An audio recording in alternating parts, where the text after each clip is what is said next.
what you look like. Late night, I'm trying to see what you taste like. Taste like. That right.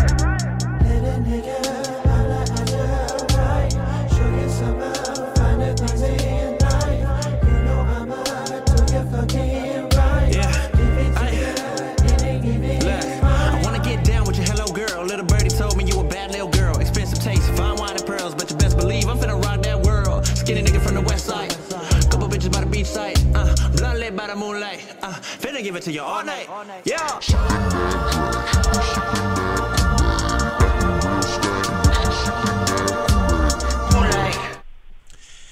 Get ready to feel the power. This is the MMA Power Hour. We have an amazing show in store for you. I'm your host, Colin Crandall. So glad to have you all here. We have a super lineup, and I'm just so excited we were able to get that first guest, this first guest with us. She is one of the top female fighters in the world today. She's a top contender in the Invicta FC strawweight division. She will be fighting for the vacant title coming up on August 31st. So happy we could have on the show Jody Escobel. Welcome to the show, Jody. Great, thanks for having me. My pleasure. Really glad you could be with us. So you have a title fight coming up, and is this going to be the first title fight for you, or had you had like title fights in smaller organizations or any other sport, combat sport in the past? Yeah, I've actually fought for a couple boxing matches, boxing titles. I'm fought and won the NABF title last summer in May, and that was a decent organization with a decent opponent and a super tough fight. So I feel like, and then of course the amateur kickboxing tournaments and all that. But I would say that my boxing title was probably the first big title that I fought for. That's very cool. And that really lets people know, why your hands are so good. Not everyone knows the background of every fighter, and that's partially why we're having you here. I'm sure there are some people that know it and some people that know a little bit of it. But, yeah, it was really clear in that last fight with a really good opponent in which I think you were the underdog against Deanna Bennett, and you just looked like your hands and your movement looked so good. And it kind of makes sense now because you fought professionally as a boxer and as a kickboxer as well, or the kickboxing was amateur? The kickboxing professional as well. However, that's super difficult to find in the States at the time when I was coming up.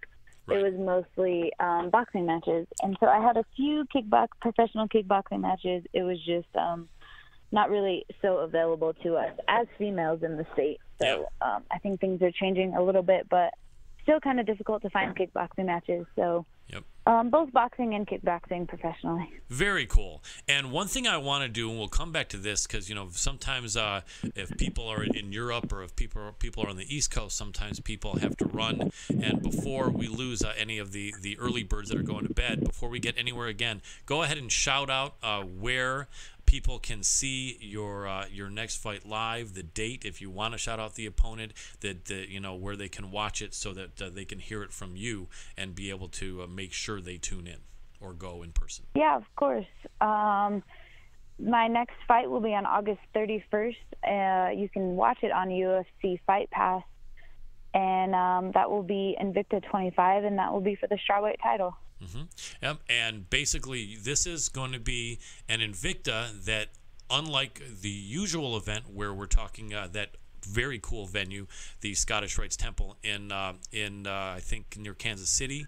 This is going to be in Southern California in Lemoore, Tachi Casino, Tachi Palace, or am I wrong? I think that's what I saw, right? It will be at the Tachi Palace, yeah. That is very cool. So basically a lot of people who are on the West Coast and have wanted to or wish they could have got to Missouri to see a fight and are in California or in Arizona or in Nevada, this is now in your reach, and it's a really cool venue, and it's going to be an amazing card. I'm really going to try to go there, so if you want to go there and pick my brain or tell me a joke or beat me up or whatever, hopefully not beat me up, but you can probably see me there because I will be cheering like crazy. I mean, I'm not 100% sure, but I'm pretty sure I'm going to make that happen, and we'll be press awesome. Over there. Yeah, so I'm going to be cheering for you. That's going to be a great fight.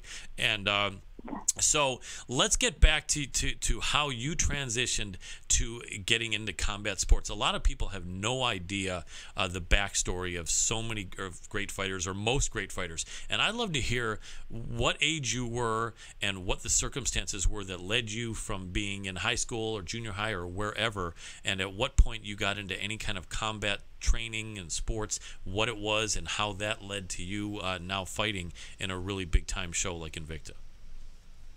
Yeah, I started combat sports when I was 14. 15 was probably more serious. I actually started my martial arts career with Mike Winkeljohn, which I'm still under now. Awesome. Which is many, many, many years later. Mm-hmm. I just happened to luck out to walk into the best coach in the world, karate kickboxing studio at the time. And started my journey there with Mr. Winkeljohn at the age of 14. I was a typical 14, 15-year-old kind of trying to find myself.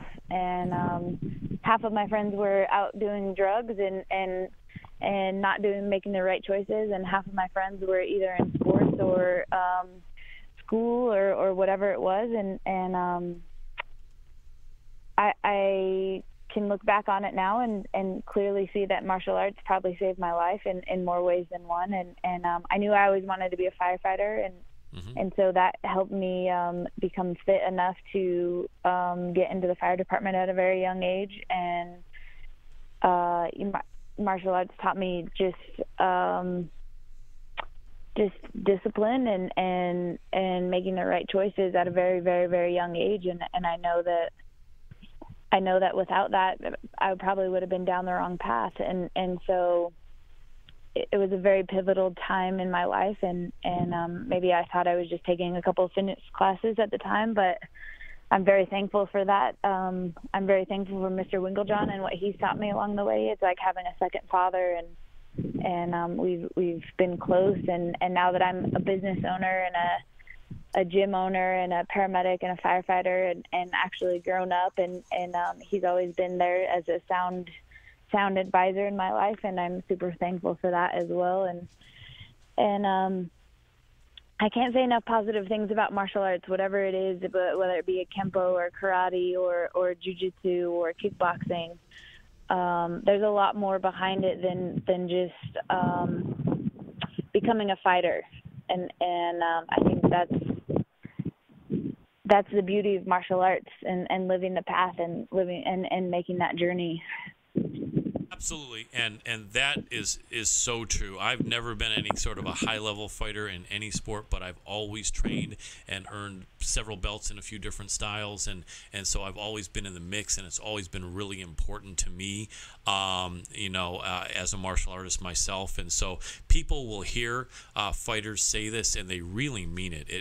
So many people had so many friends that were went down the wrong path, and they could have done that, but martial arts was able to come into their lives, and it means so much. So I know Jody would agree. If any parents are thinking about getting their kids into martial arts, or any kids or teenagers are thinking that they're partying right now or doing drugs, but they're thinking they would like to maybe be able to get into martial arts, I would say unequivocally they should do it. Wouldn't you agree? Yeah, absolutely. And I think that I think there's smart ways to go about it. I think that with the kids are really young, I think jiu-jitsu is the answer. I don't necessarily think that head trauma at a young age is the answer, but right. I guess it's better than being on the streets. So if it is going to be a boxing or kickboxing, whatever, that's great. But I would definitely lean towards jiu-jitsu for the younger kids. And yeah, absolutely. If you're making the choice, it's about finding who you are as a person. And I think I was kind of messing with that scene because I like the rush. Like right. I like feeling that feeling, that rush, that adrenaline dump, all of that. Yep. That's why I was going to be that's why I'm a firefighter, a paramedic, all of that endorphin. Like, I know myself so well, and I need that to but I also needed to find healthy ways to do that, and martial arts gave me that outlet. Absolutely, and that's really awesome. A lot of respect to you as well for being a firefighter. I mean, that's like, if you're trying to find a job that's even scarier than MMA, it's like you hit on that. So obviously, the rush, but also not being afraid, obviously is something you have down, because that's a lot of courage to be a firefighter. I've always had enormous respect for them. So you're doing two really amazing things, and to kind of coattail on that, you did mention your own business and gym, and one of the things that's really important to me is that our listeners support the fighters and our guests, because I'm only bringing really cool people on the show, and I don't know if my listeners have noticed that, but I'm talking to people. I'd like to get people on the show, yes, every week, but if I can't find people that are cool, then I'm not bringing anyone at all on the show. And so you can see that Jody's a person that really does have character and integrity, and I want us to know that if you want to support someone who's has a couple of businesses going that is really, really cool, then I'd love you to have the chance to do that. But we need to know more about these businesses that you're talking about so that we can support your business in your gym. Let us know what are you involved with here, other than the amazing combination of firefighting and MMA fighting. Yeah, we have a yoga studio here in Albuquerque, New Mexico. It's Hot Yoga Infusion, and it's a fitness studio. We have TRX as well as Mace classes, which are actually a lineage from the On It Academy. Cool. That we're really close with. So yeah, what's the address there? Yoga teacher training. Yeah, I'm so sorry. 1200 Montgomery Boulevard. We're on the corner of Montgomery and Tram Lane. We have classes Monday through Sunday, and you can find all that information at hotyogainfusion.com. Awesome, and that's really important. Were you gonna say a little bit more about that, to tell people a little bit more about how that runs, or were you gonna mention something else? I think I may have interrupted you briefly.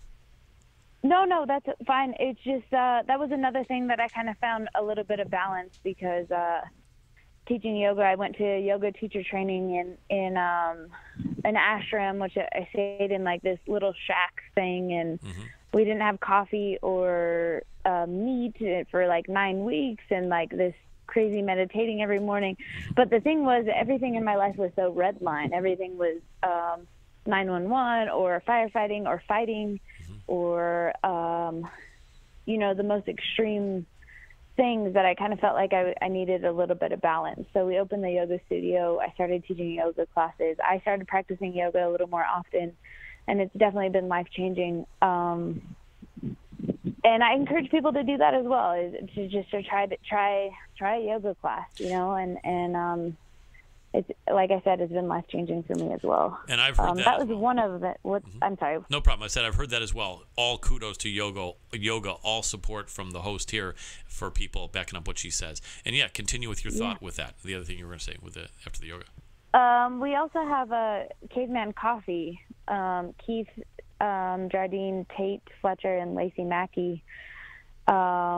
We have a Caveman Coffee company, so they always say if you're going to start a business, do something that you love, and who doesn't love coffee? And so we hooked up with some roasters here in Albuquerque, and we roast here in Albuquerque, but we sell everywhere online, and we have big hubs in LA and New York.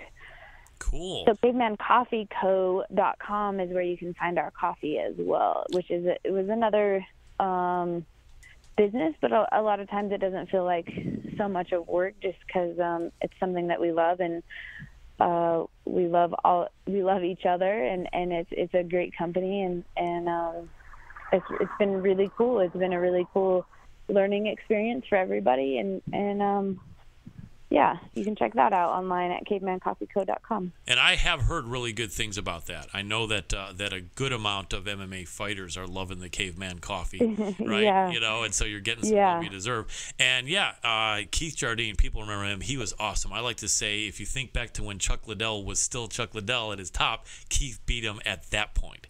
And that was insane. I still remember people saying, what the hell, who is this guy with the beard that's beating Chuck Liddell in his prime? And so Keith Keith is badass. Always big respect for Keith Jardine. And he and his brother, who you mentioned, right, Tate, they're both like stuntman extraordinaire. Like, I think his brother's been doing it for longer, but like his brother's like one of the biggest stuntmen in Hollywood, and Keith is like making noise too, seriously, in stunt work as well, huh? Yeah, he is. Actually, Keith's kind of venturing off more into the acting realm of things right now, and so Cool. He's been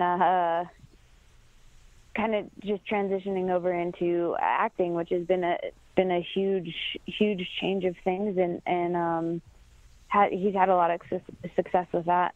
Cool. Is there anything, like any project you want to shout out of Keith's, or anyone you're training with at Jackson Wink, who we really admire a lot, or his brother Tate, and you want to shout out anything they're involved with? I'd love to have you use this as a platform.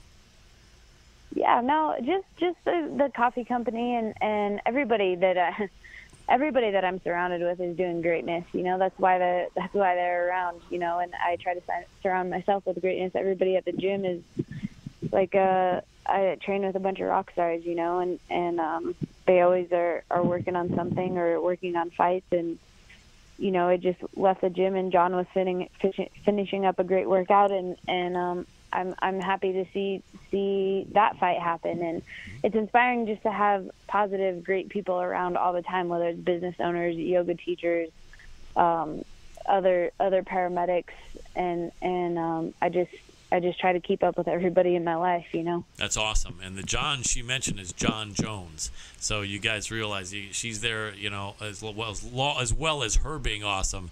She's got people like John Jones around her, and Coach Mike Winklejohn and Coach Greg Jackson, and just all the great group over there. And, always a shout out to the GM, Michael Lubimoff, to the press media relations director Mark Aragon, and so many great people that are over there. We had up-and-comers on our show, Andrew Tennyson, Cody Hofstetter, Chris Brown, and just amazing people. They're also so glad to see Alistair win that fight. That was scary for a second, wasn't it? Yeah, it's always scary when those heavyweights are throwing little gloves around, and Yep.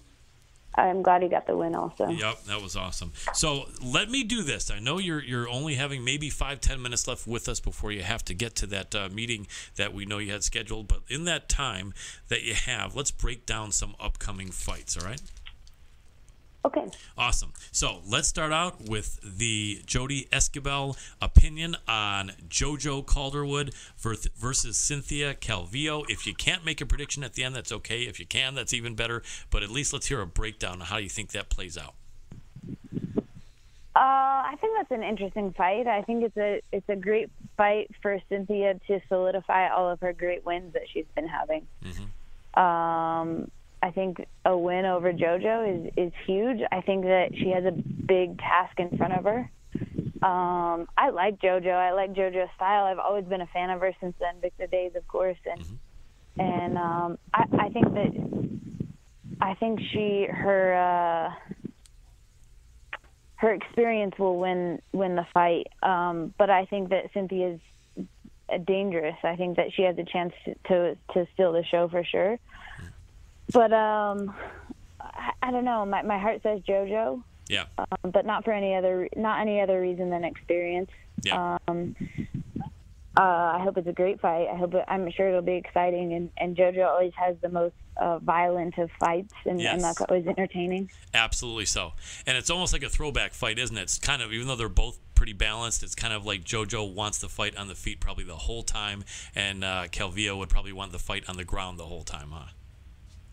Right. And JoJo's a big 15er. Yeah. Like she's a big girl. So I think there will be a size difference on that too, on top of it being longer as well. Yeah.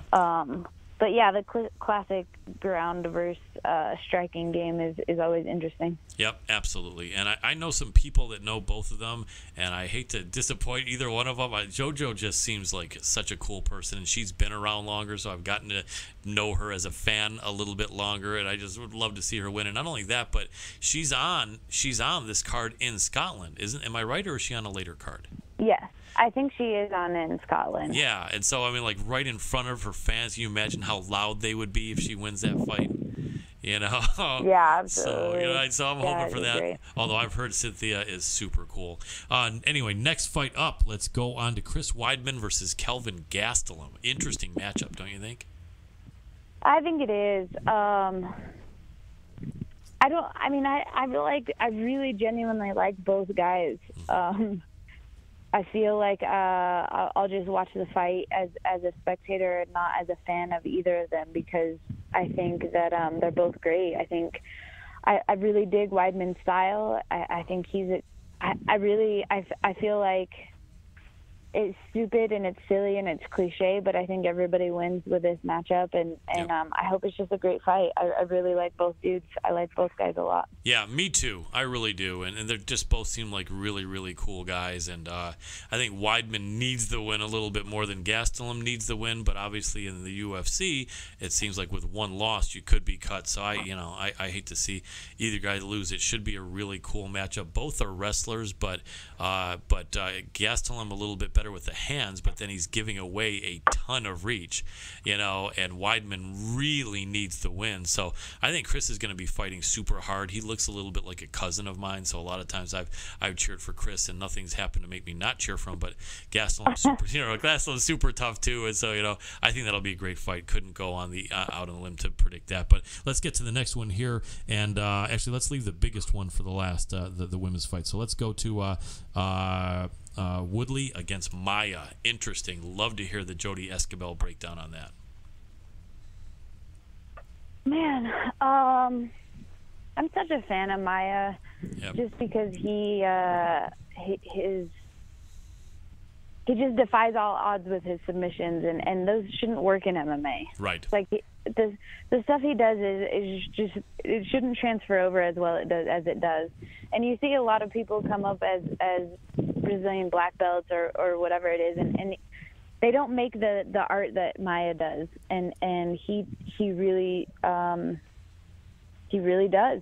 And it's just something that is unbelievable, and I always root for him, and I like him in the fight, and I don't know if it's just my heart talking, but I like Woodley just the same, but I like that he's adapted his style to something that nobody else has been able to do. Yeah, and that is very true. He really is just been prolific in making his jits so dominant, and then in being able to implement that wrestling, and even though he's never had a lot of snap in his punches, and he is almost 40 years old, he just keeps on winning and winning and winning, and absolutely he's a guy to cheer for. Especially, I'm a little bit of an older guy myself, so I always like to see a guy getting around 40, and I say I got to cheer for that guy, to show that, hey, 40 isn't a death sentence at all.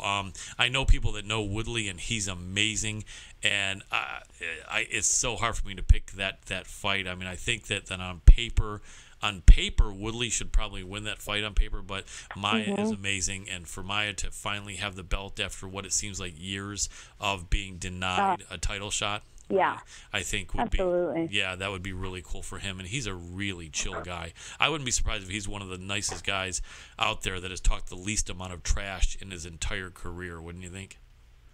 Yeah, and he just works hard. Like, he just takes fights, and he just works hard, and he doesn't make noise about getting the shot, and like when the time's right, he says the right things, and I appreciate that about an athlete, that it just puts his head down and works hard. He fights and wins, and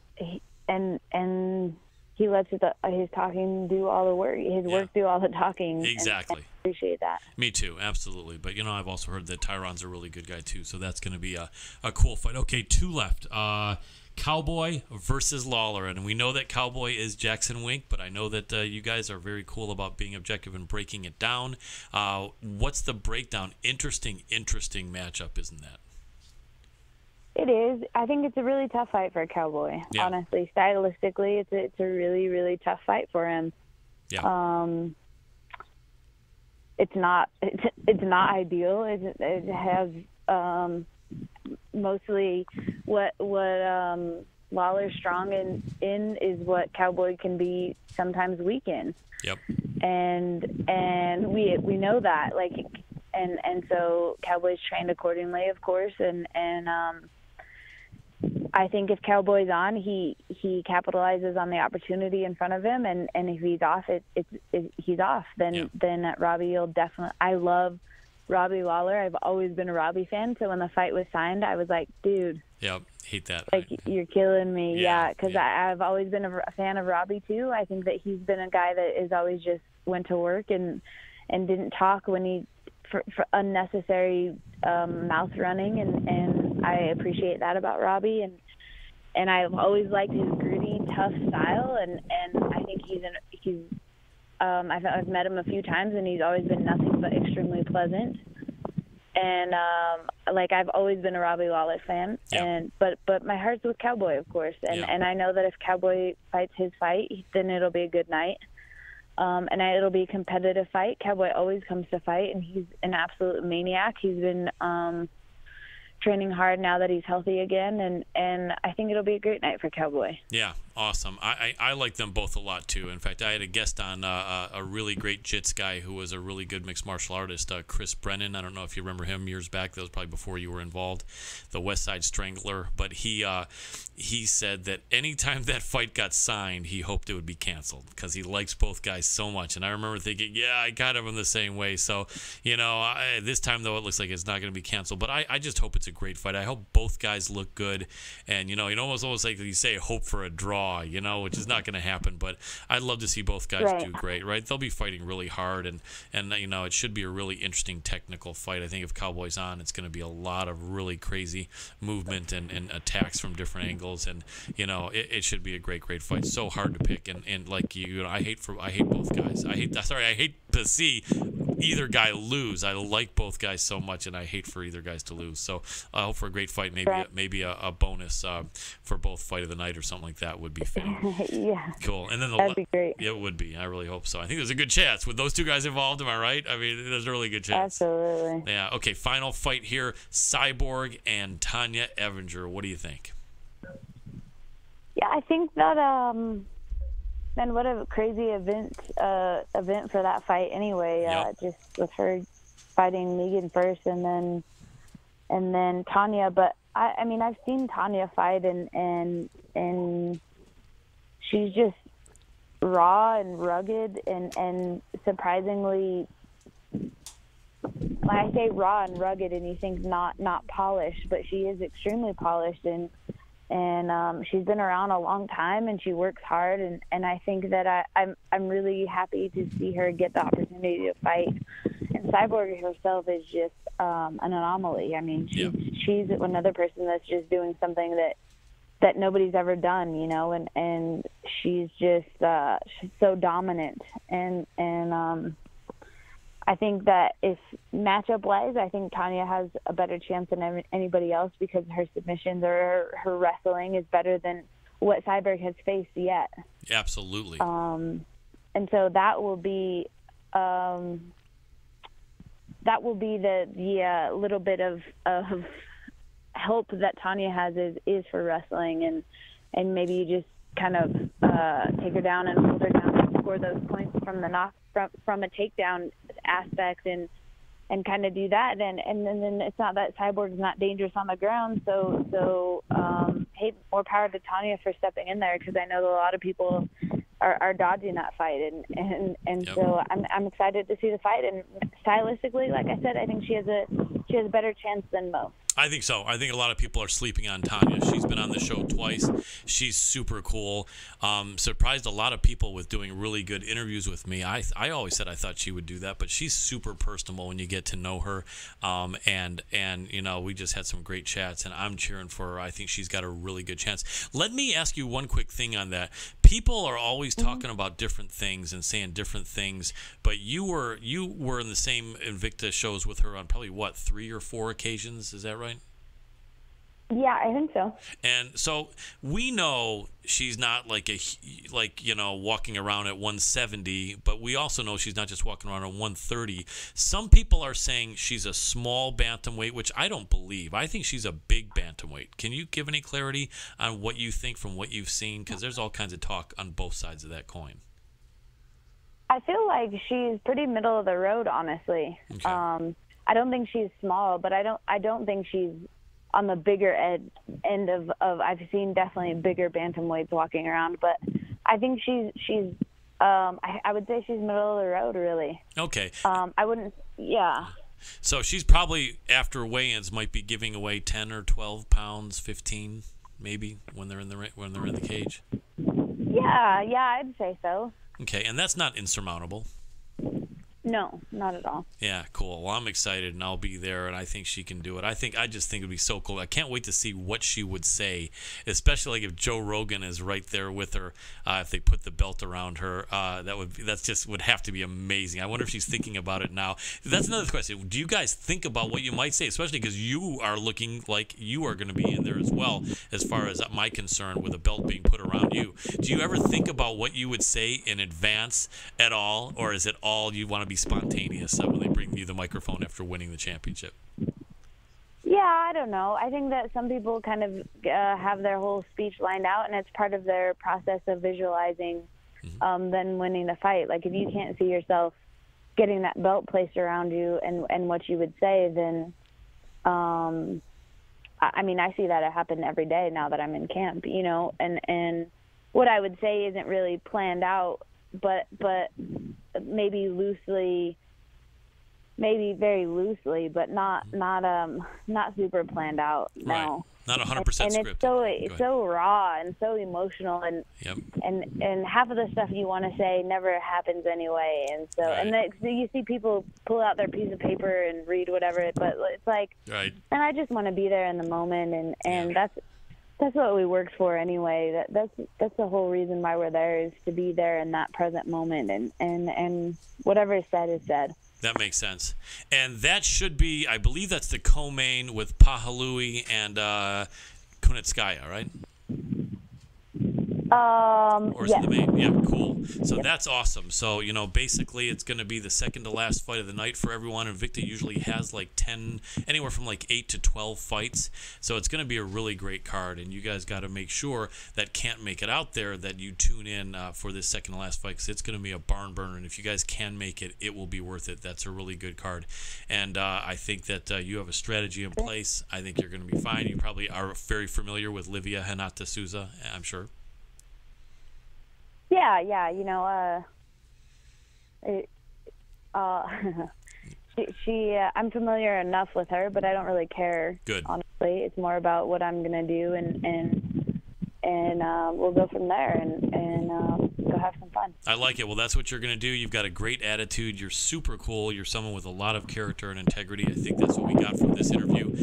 And I will be cheering for you. If I can get there in person, I don't expect you're going to come over and shake my hand or anything, but still, if I can, I'll let you know.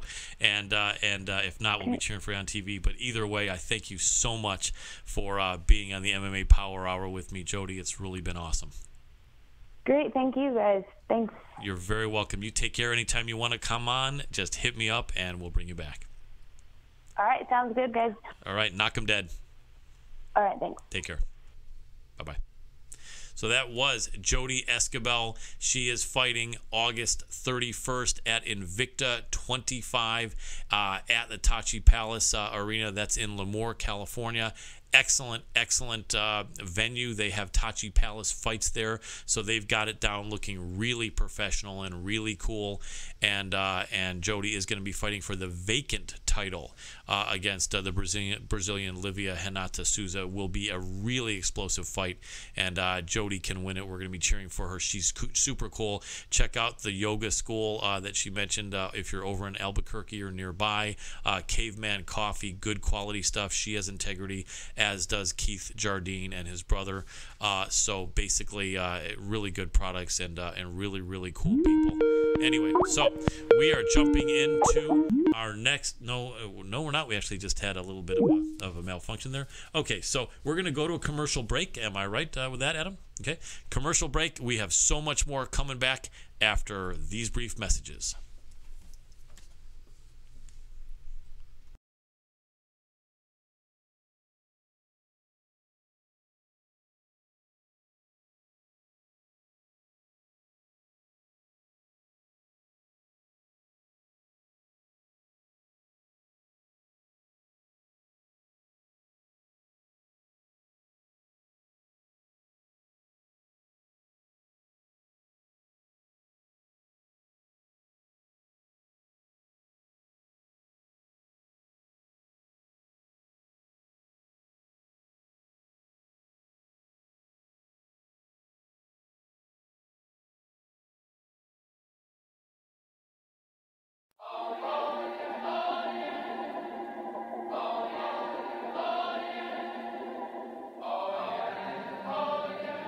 don't be acting so cool like you that wine.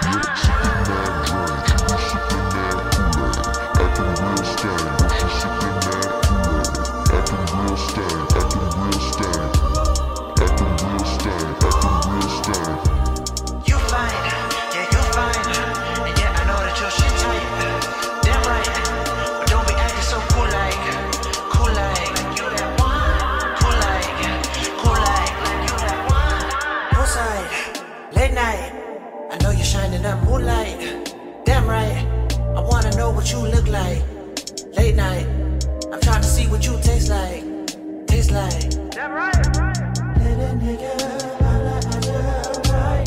Show you some find the things in life. You know I'ma do your fucking right. Yeah. Give it to you, it ain't giving Look, I wanna get down with your hello girl. Little birdie told me you a bad little girl. Expensive taste, fine wine and pearls, but you best believe I'm finna rock that world. Skinny nigga from the west side. Couple bitches by the beach side. Blunt lit by the moonlight. Finna give it to you all night.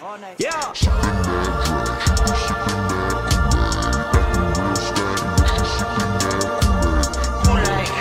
Cool like, don't be acting so cool like you that wine.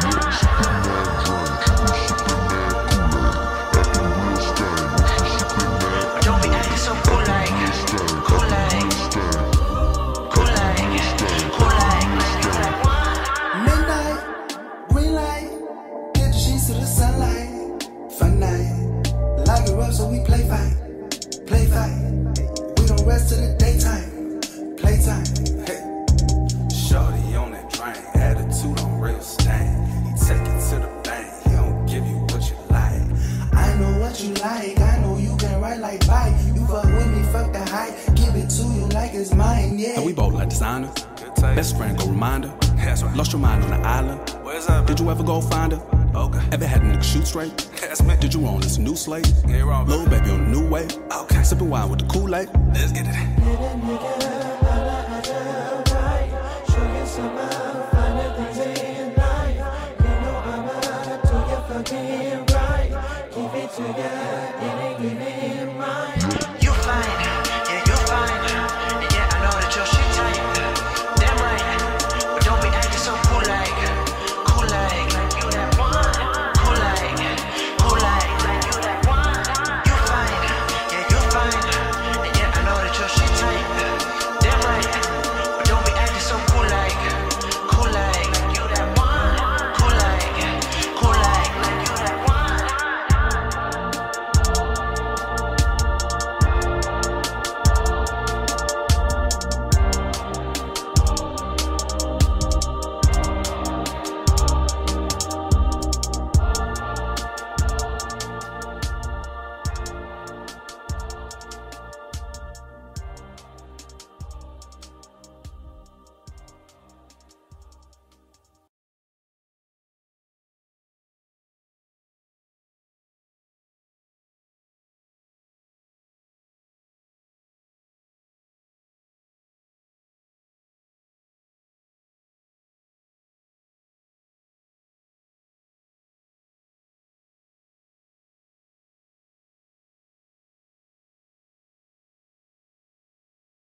And welcome back to the MMA Power Hour. So glad you guys and girls stayed with us. We have a continued great show, and I'm so glad we were able to coordinate with this next guest. She's a fellow Michigan person like I am. All Michigan people are really awesome, and I want to say that she is super popular, having been on The Ultimate Fighter, and just a really, really great, tough, gritty fighter, super cool, super nice person. I've heard. We are talking about none other than the UFC strawweight contender, Amanda Bobby Cooper, and I'm so happy to have you. Welcome to the show, Amanda. Thanks for having me. I appreciate it. My pleasure. Now, we want to have everything look great and to see you on camera, and right now we're seeing a small picture of you on Skype, which my producer is telling me means that there's a Skype issue. So let me check to see. We want to make sure we can get Amanda on that Skype, and what is the issue? I'm sorry? Okay, so this is what we're seeing right now. We see a good picture, and should we try to do a connect again, Adam? Or Can you see me? Okay, yeah, we see a good picture of you there, but it's not actually you. But what we want to do is see what we can do here and make sure that we don't kill too much more of your time with this, and start talking if we have to. So let me ask my producer, Adam, do we want to try to connect once more to see if we can get? Okay, so it looks like it's giving us a message that we're not going to be able to, but that it may pop. We need you to push the video button, apparently. That's what. Okay, let's see. All right, not a problem. Hey, there you are. Awesome, awesome. Good to see you. Fantastic. I know you're not seeing us, just a green screen, but we see you perfectly. So good to see you. And so how's everything been going with you? You're training hard there in Michigan, and what's been going on with Amanda Bobby Cooper? Yeah, I hope my glasses are open. I lost my contact today. I'm that because I have really bad. But yeah, I'm training here. Training elsewhere. It's like the fight schedule. I want to thank my camp. Gotcha. And you know what? Hold that for 1 second, Amanda. Although we're seeing great video here, for some reason the audio is not great. And we don't want to have you look anything but great. I know. So we're going to call you back because we don't do anything that doesn't look polished because you guys deserve it. We're going to call you right back, and I bet you we have perfect video and audio then, okay?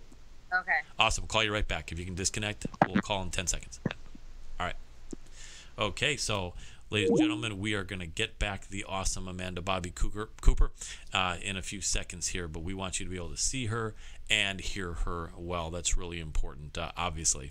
Although I think I've seen some shows that don't feel it's so important, but we do. So let's try this again. We're going to do a great Skype with Amanda Bobby Cooper. And let's see what we got here. And it looks like the process is initiated. Modern technology, huh? You know, Skype, it's funny. It's years ago. Okay, let's see. All right. Now, excellent. We are seeing you well. And now, if you say something, let's hear how it sounds. Okay, and this seems like that could be okay. Awesome, there's the thumbs up. Okay, and so let's start and see where we go. Okay, so you're training over there. By the way, I love the glasses. Very cool. Yeah, I have bad eyes. That's okay. So you're training there in Michigan, and you were mentioning an upcoming fight. Is anything signed yet, or you got just waiting to hear? No, I actually don't have anything. No problem, but you're training hard and enjoying being in Michigan. And so, you know what I want to do? One thing that we like to do on the show is really get to know our guests. It seems like everyone wants you guys on to give your opinion on this and that, and opinions on this and that is cool. But let's hear a little bit about your backstory so we can get to know you. A lot of people learned a lot about you on, The Ultimate Fighter, but, some people maybe didn't see it or forgot. But tell us how you got, let's say, from whatever age you were before you started training, fighting in high school or whatever, to actually getting into fighting, what you got into first, and how you got into fighting for the UFC.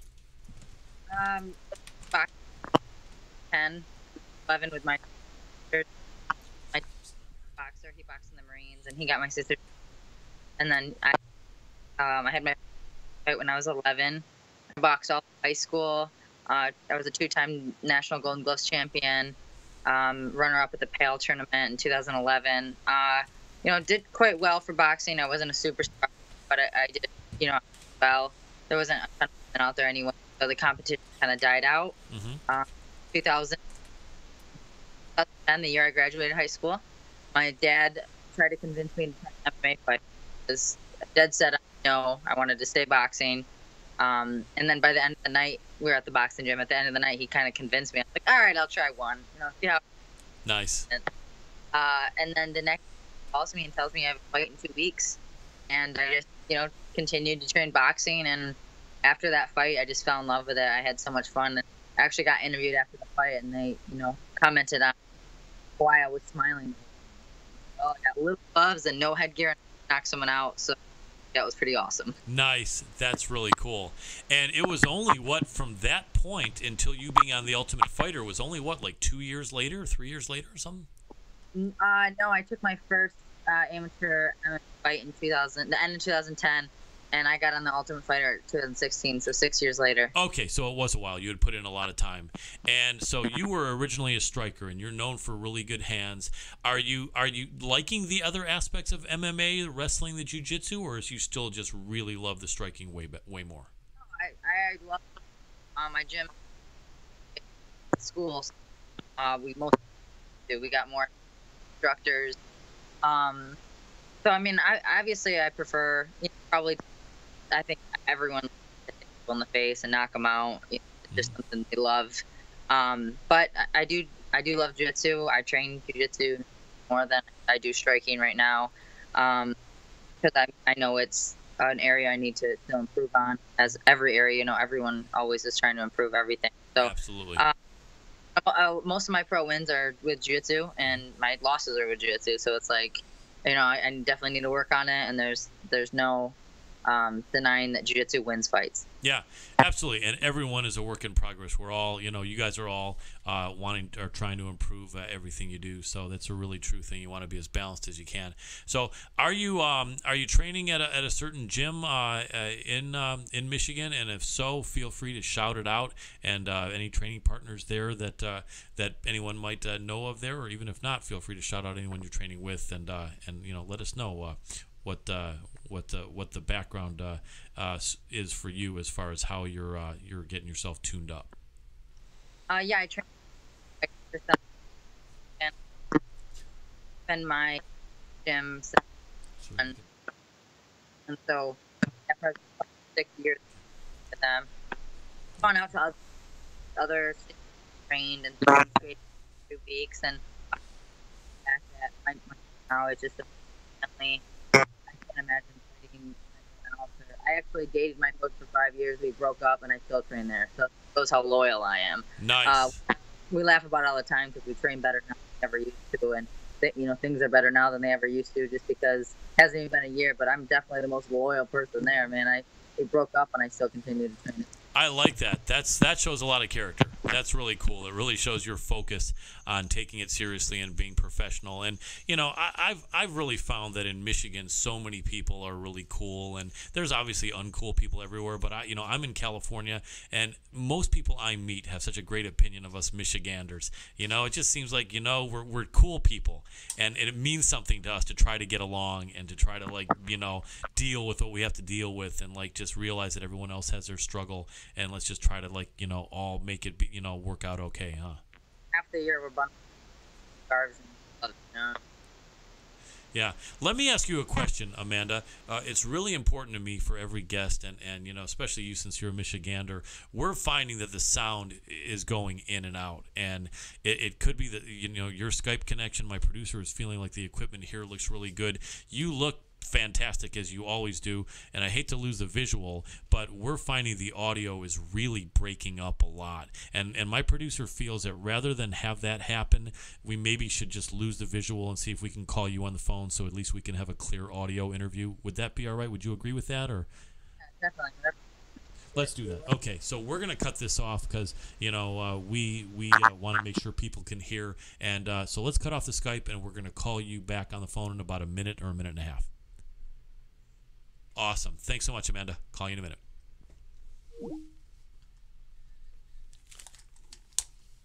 Oh, I'm still on. I was going to say. I forgot that didn't mean I'm off camera. Aha. Okay, good. That worked out good. Take it away. Okay, so yeah, we don't want to bring you guys and men and women something that you can't hear, and it's cool to see the visual, but if we can't hear what she's saying, it's not going to work, So we're going to call Amanda, and you're needing her phone number, I imagine, and obviously I'm not going to say it here on the air, so let me pass over the phone here to my producer so he can see the phone number, because I'm not about making mistakes like that. Not that anyone would blow her up, of course. No one would call Amanda Cooper, of course not, right? Yeah, ha. I don't know. Anyway, so we're gonna make a good phone call here to get Amanda back on, and then we can actually get a really good interview with her, and go from there. She's super cool, and tough girl. So thank you guys for your patience here, dealing with technology. We're working on getting guests in studio, and I know it's a tough thing to do, but we're going to be doing it soon. Okay, we're calling her right now, and let's see if we can get her. Let's see if I can fix my posture here a little. Hello. Hey, Amanda, can you hear me? Yes, I can. Perfect. Okay. Hopefully you can hear me. Otherwise, it's not. Yep, exactly. No, we got you perfect. Sounds really smooth. Okay, so let's recap, because you were kind of coming in and out, but it started to be more out than in. Right. So sorry to recap, but let's do this. The gym that you're training at, let's get the name. Also, if you guys are down for serious fighters coming, if you want to put the address in Michigan, if there's too many crackpots and you don't want to, but just mention the name. Whatever information you want to give on the gym, and if people are serious fighters, they can come. Let us know where and what's the name of that great place you train at. I train in Brighton, Michigan at Scorpion Fighting System. We got a lot of talented fighters in there, and our gym is pretty new, so we got a lot of new up-and-comers that are very hungry. Actually, our coach, one of our coaches, James Gray, is in the Contender Series. I think he fights August 1st, so it's a big thing for our team right now to get another person in the UFC. And so if anyone's in the Michigan, Brighton area, definitely look up our gym in Brighton, Michigan, Scorpion Fighting System. Cool. That's awesome. And yeah, the Contender Series is something that I actually just saw looking at the UFC schedule, and all of a sudden I saw in between events Contender Series, and I'm like, wow, that's interesting. And so there is a card, I think, like you said, on August 1st, and your guy is, and he's one of the guys that trained there, you say, or one of the coaches, or actually, yeah, he's my he was he's one of my coaches there at the gym. He's fighting in the 135 against the guy from the lab. Awesome. Yeah. And lab is tough, but you guys have a great school too. And so his name is James Gray, and Scorpion Fight Team, right? Fighting System, yes. Scorpion Fighting Systems. Great, James Gray. Fighting System. We are a system. I like that. That's important. Got to have a system and be a system. So James Gray will cheer for him at Bantamweight coming up Contender Series. So that's cool. So yeah, I just recently went on an autograph signing tour with Ben Henderson. And as soon as we got back, we found out that our people are fighting each other, and we made some bets. I told him if he loses, this guy loses, he's got to come to Detroit and teach a seminar for free. I love that. That's only fair. It should be that way, shouldn't it? Yeah, it was either that or he had to get a scorpion tattoo. Nice. That's always a good thing. How many people at the gym have scorpion tattoos, or is that a secret? Probably we have a ton of people at the gym with scorpion tattoo. I love it. A ton. I think. Yeah, it's more and more, and so sometimes they don't. The guys just get it, change their life. It's made it better. It's a family, it's a camaraderie. It's good to have that memory. Yeah, absolutely. Now you don't have a lot of tats, or am I wrong? I have a big set of boxing gloves and a scorpion on my side. Nice. And then I have a few others. I have small tattoos, and I got 1% on my wrist, just to remind myself, I'm 1% of the world, living their dreams, following the. Doing the thing they love every day, and also, just the 1% reminds me that I'm just 1% better each day, and I'll get where I want to go. I like that. I like that a lot, and I like your determination. What's funny? I was looking at your social media, getting to do a little homework on you, and I already was a fan of yours anyway. But I like how you showed this picture of you being a cheerleader in high school. I think, what did you say? That was he, right?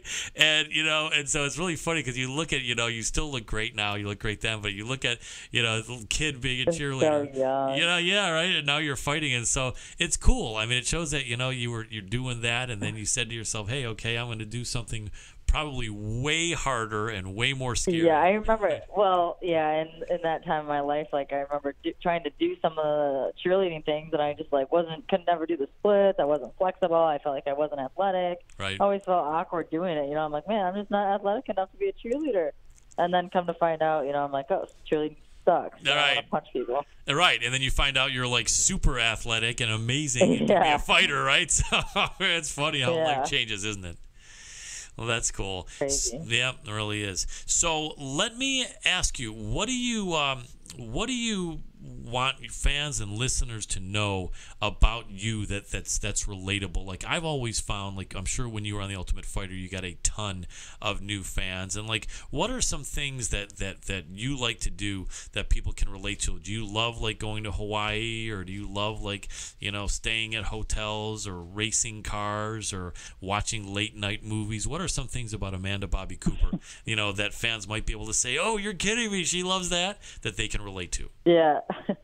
Honestly, I'm playing video games right now as we talk. It's pretty much what I'm doing in my free time. When you said we could do Skype audio, I was like, oh, sweet, I can play video games. I love it. I'm a big video gamer, especially during fight camp. Mm-hmm. It tends to keep my mind going, but my body resting.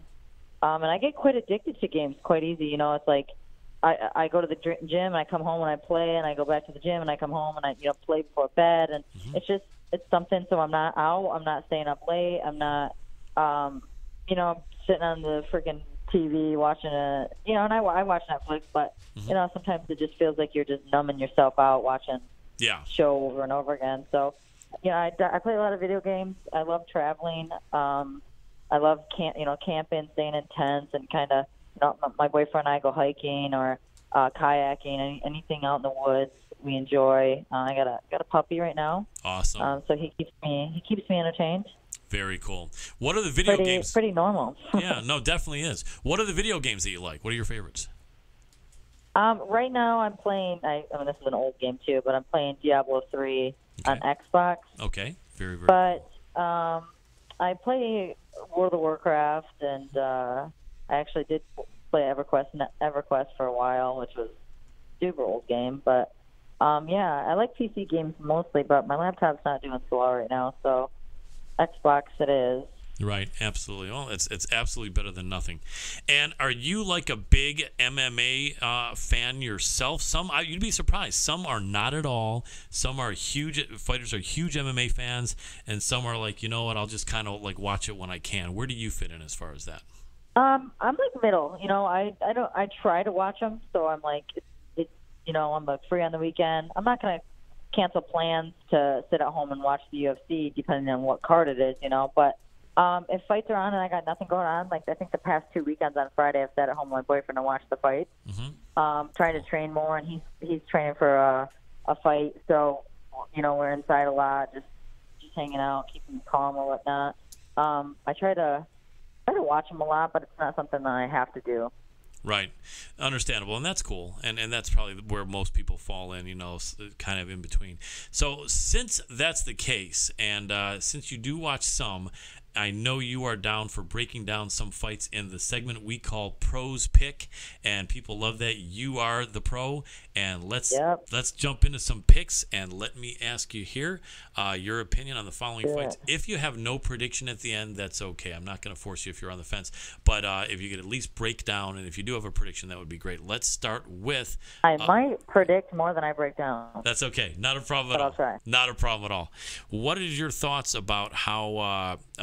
Joanna Calderwood does against your last opponent, Calvillo? So I've been a fan of Calderwood since she was on the Tough season. I've watched her a lot, but maybe I'm a little biased because I want my girl to beat me to win. I think Calderwood is very calm. She's very composed, especially on the feet. And Cynthia's a little bit more, I would say, a little crazier, more... maybe amped. I don't know if it's amped up. Maybe it's nerves. I don't know what it is, but she goes in pretty hard. Right. And that might do well for her in this fight. I think JoJo wants someone to sit back and play the game with her, and Cynthia is going to come in and fight her. And I think Cynthia will get her to the ground. And I actually predict Cynthia beating her.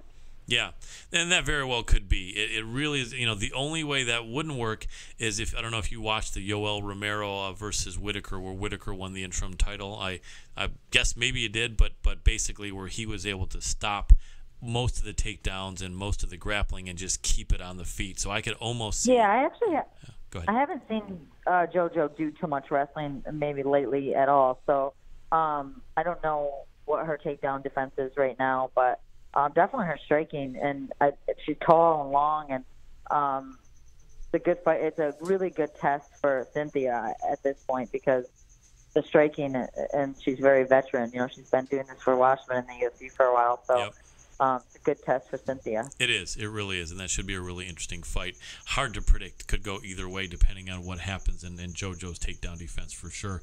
Then I just like to throw my guess out there because it's not like they're going to win because I guessed it, but right. Just for fun. Right, absolutely. And and JoJo just seems so cool. Calvillo seems cool, and I know that one of my guest trains with her. Yeah, but yeah, JoJo just seems, and she's in Scotland in front of her home country, and she has to win. Yeah, it's like, man, there's no. It's not. It's pretty much do or die. Pretty much. You're in your hometown, and you know what? Just by saying that, you convinced me she's gonna win. Nice, I love it.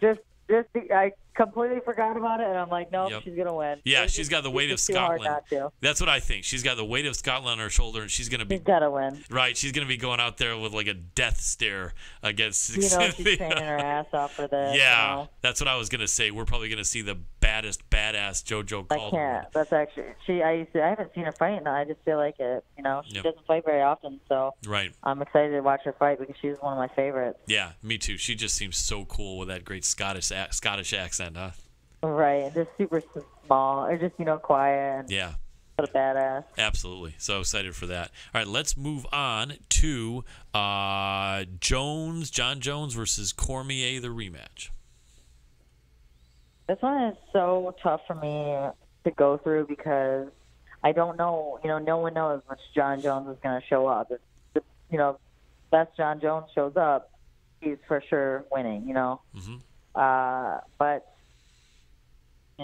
I guess Cormier is kind of getting old. I don't know, mm-hmm. but he's probably more in it than Jones is. I can't say too much what I think is going to happen, but I'm gonna pick. Mm-hmm. And it's gonna be picked as Jones. Yeah.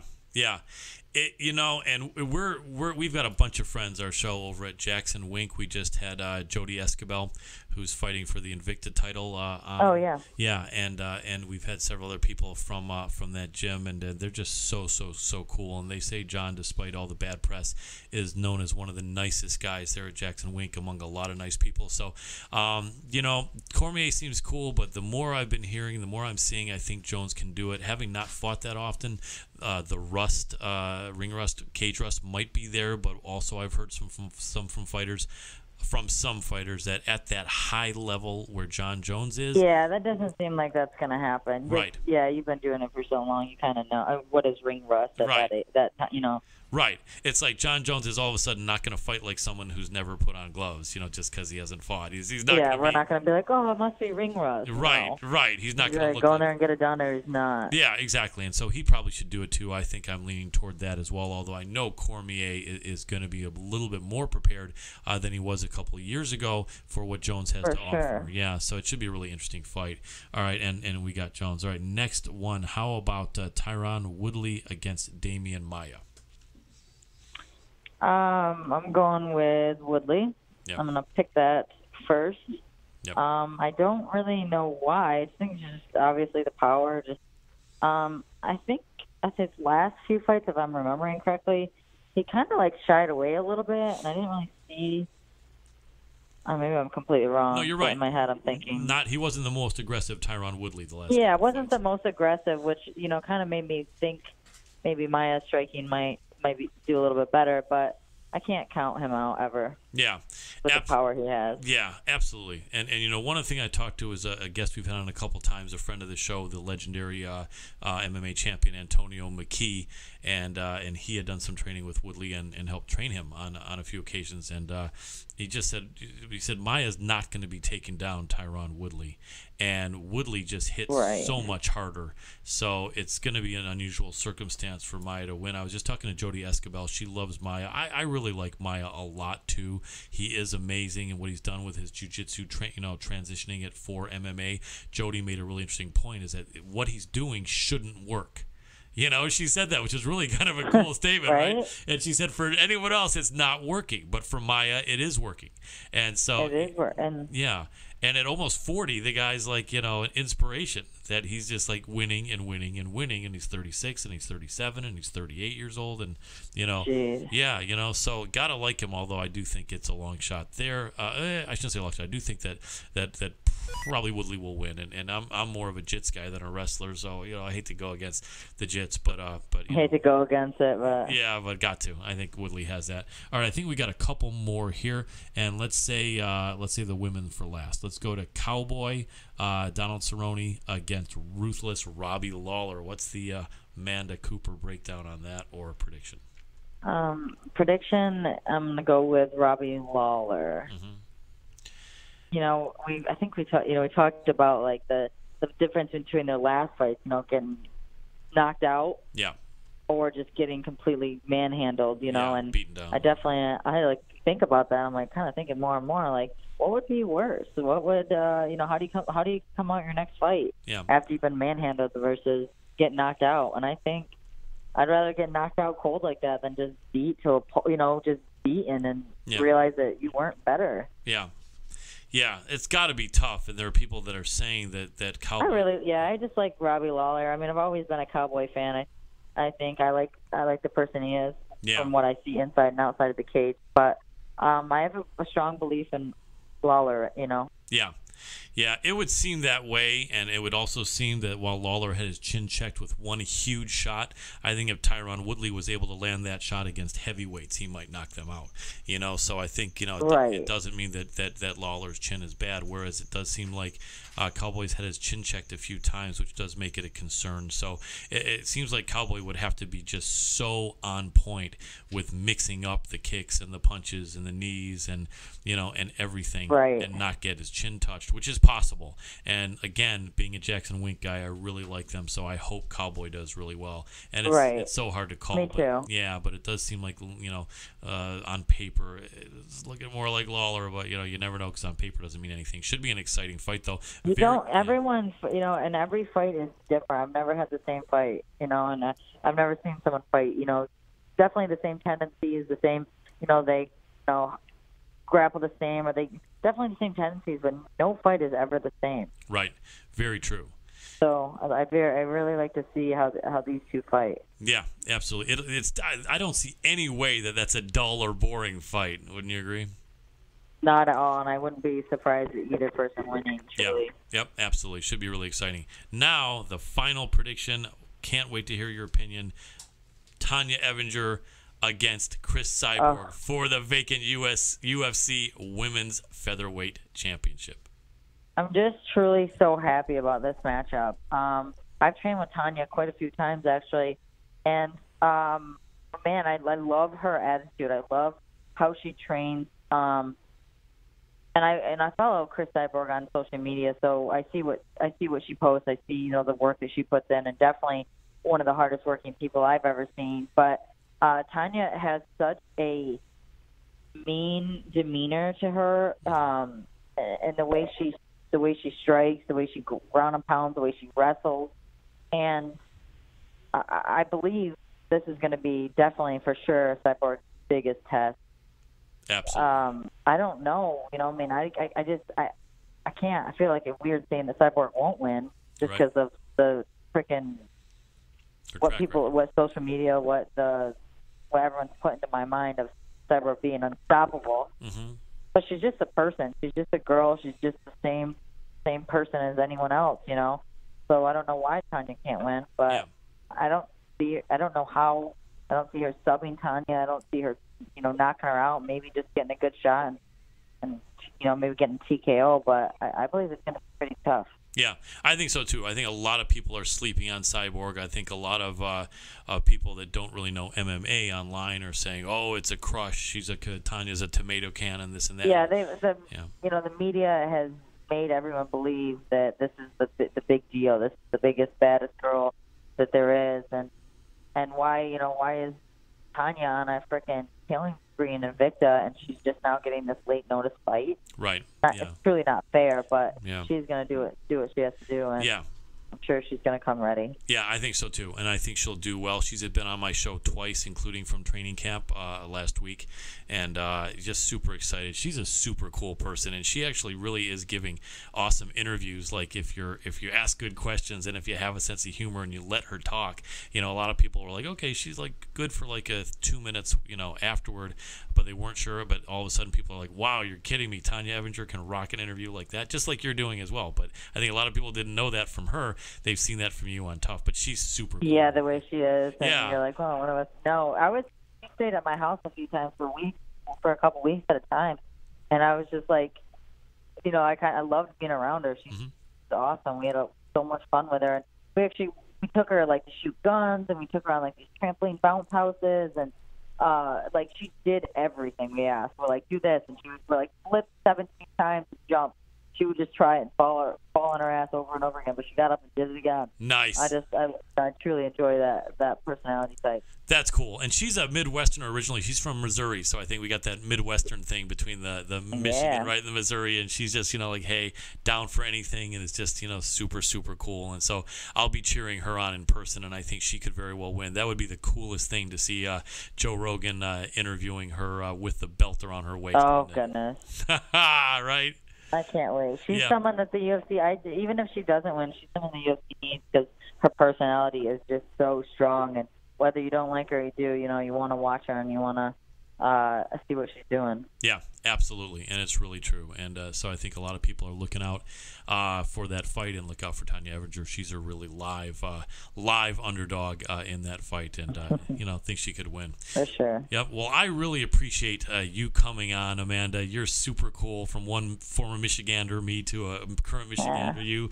It's always good to talk to another one, and I've been a fan of yours for a while. I'd love to have you on the next time your schedule allows. Hit me up and hope get a fight, and I would love to come back on and talk about it. Absolutely, anytime. It's been a pleasure chatting with you. Big fan. You are awesome.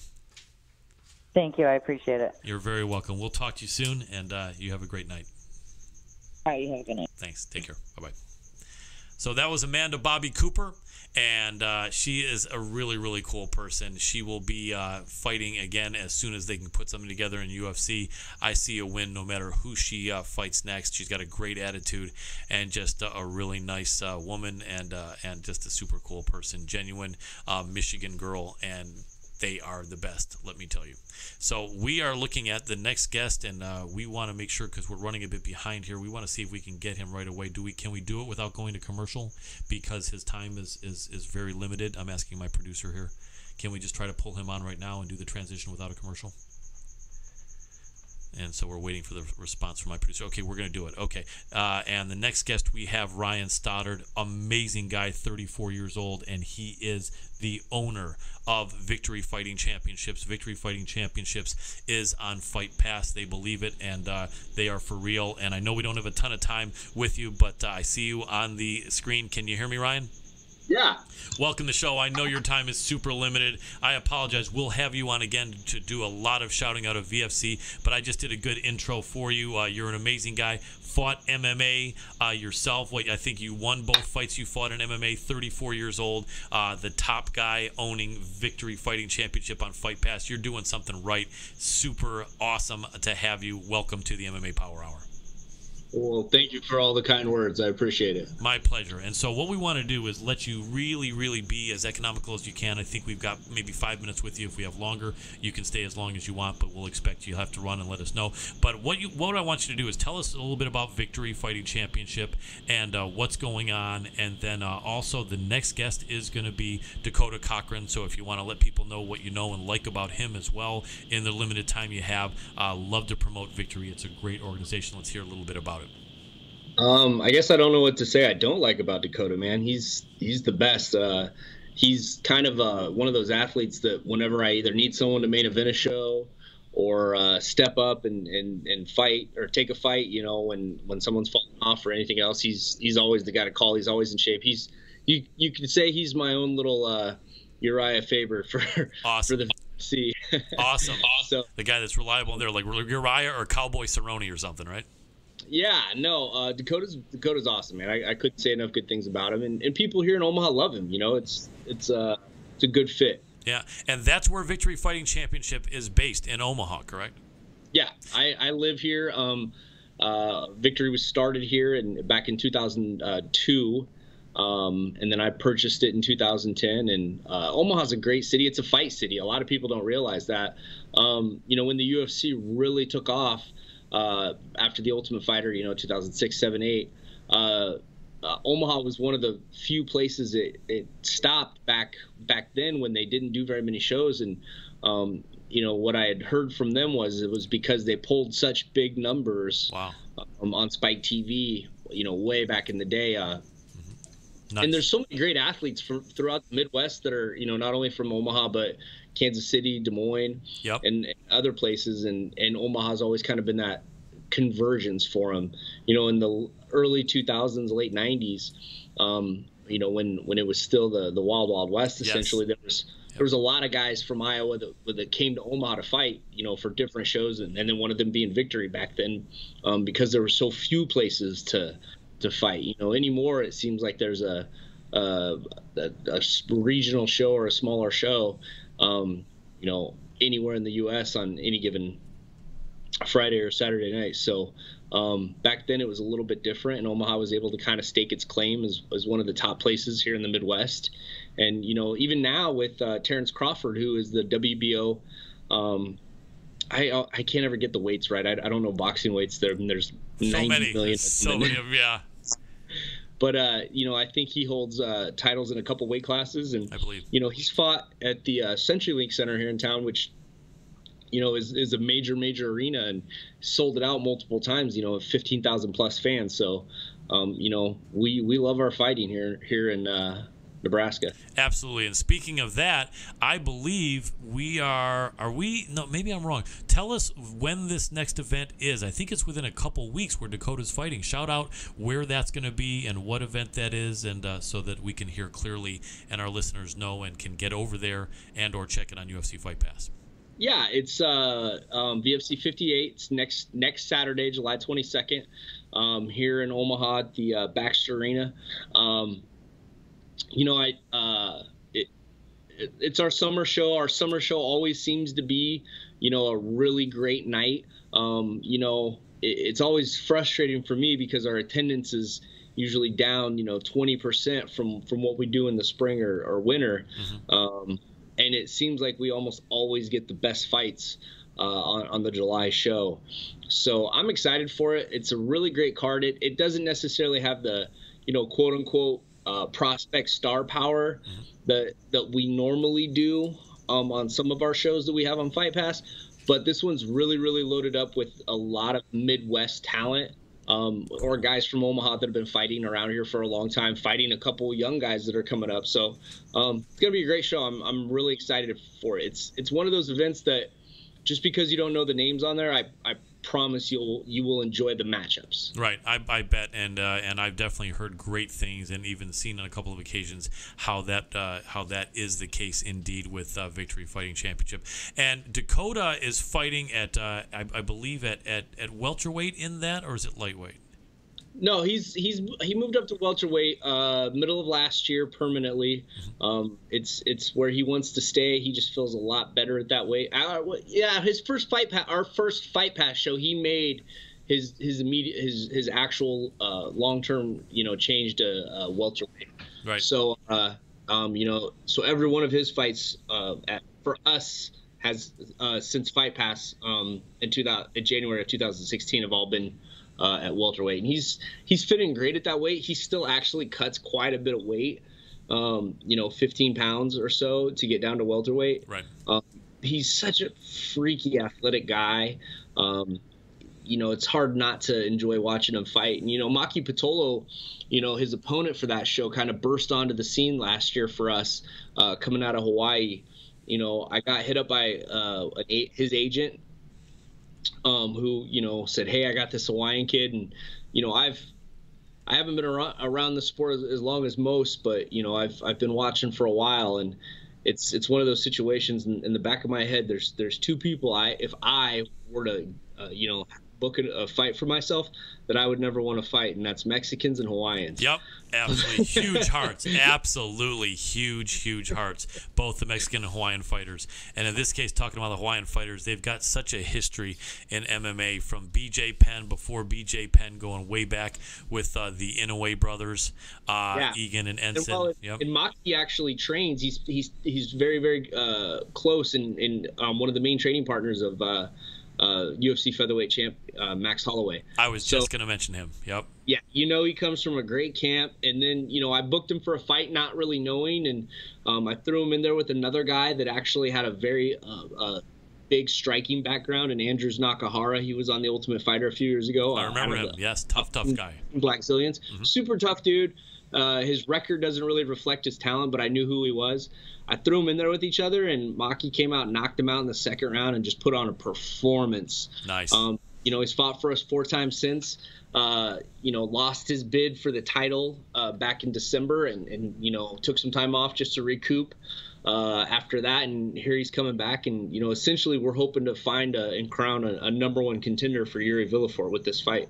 And that's what I was just going to say. So this is a #1 contender fight with Dakota, and forgive me, the last name of the opponent again? Maki Pitolo. Maki Pitolo. Cool. And that should be, and the winner is #1 contender for Yuri Villafort. And I've always been impressed with the Villaforts. He and his brother Danilo Villafort, who I'm not sure if he's retired or not, you know, were and are amazing, very durable, amazing balanced guys, rugged, tough guys with good stand-up, great conditioning, great jits, and for him to be the champ only makes sense. And the winner of this fight to go against Villafort, that's a fight. This fight is going to be a sick fight, but the winner against Villafort is going to be absolutely amazing. So I think you know, you're putting together some great matchmaking. You're being the Joe Silva as well as running everything for a victory, it looks like, and I think you're doing a great job at that. Well, thank you. I appreciate it. Not a problem. And so on Fight Pass, that will obviously be showing live the same day as the event. All right. Correct. And cool. And so basically all someone needs to do is get on. I would think at this point, if you haven't heard of Fight Pass, then you might be living under a rock. But I don't mean to say that. I never want to put down my listeners. So if maybe I'm living under a rock to have said that. But what I'm trying to say is that UFC Fight Pass is just $9.99 a month. Not only do you get a bunch of great live events, you get Victory Fighting Championships, you get the Invicta Fighting Championships, I think a couple more as well, and an amazing vault of tremendous fights. They usually do have a free trial, so even if you wanted to get it 2 or 3 or 6 days before this Victory Fighting event so you can see that for free, you know, you do what you got to do. If you can't afford it, I don't tell anyone to blow their last $10, but if you can, it really is worth it. And Victory Fighting Championships are proven to be amazing. And you're doing a card like what, every 6, 7, 8 weeks, 10 weeks, what? Yeah, it just depends. I mean, we have two styles of show, you know, similar to the UFC, but obviously not the UFC. We have our, you know, our big Fight Pass shows, which, you know, I would attribute to like to like a pay-per-view where we're going to put all our biggest names on there and really go heavy and hard and you know, blow it out of the park. And then our normal fight night shows, which are, you know, smaller little room venues, 1,000 people, where we, you know, those shows are just there to keep guys busy and, you know, find new talent and, you know, build up amateurs. That's what a lot of people don't realize is we actually build from within quite often. You know, another gentleman that's on this card, two actually, right off the top of my head is Troy Naraki and Jeff Molina, who are both, you know, great prospects in their respective weight classes, and both fought for victory. You know, Troy, I want to say, had 8, 9 amateur fights for me over a few years before making his pro debut with victory. That's a lot. And you know, Jeff definitely in the last year had 3, 4, and then made his pro debut with us back in June on one of our smaller shows. So it's been great to kind of, you know, be able to find and build our own talent within.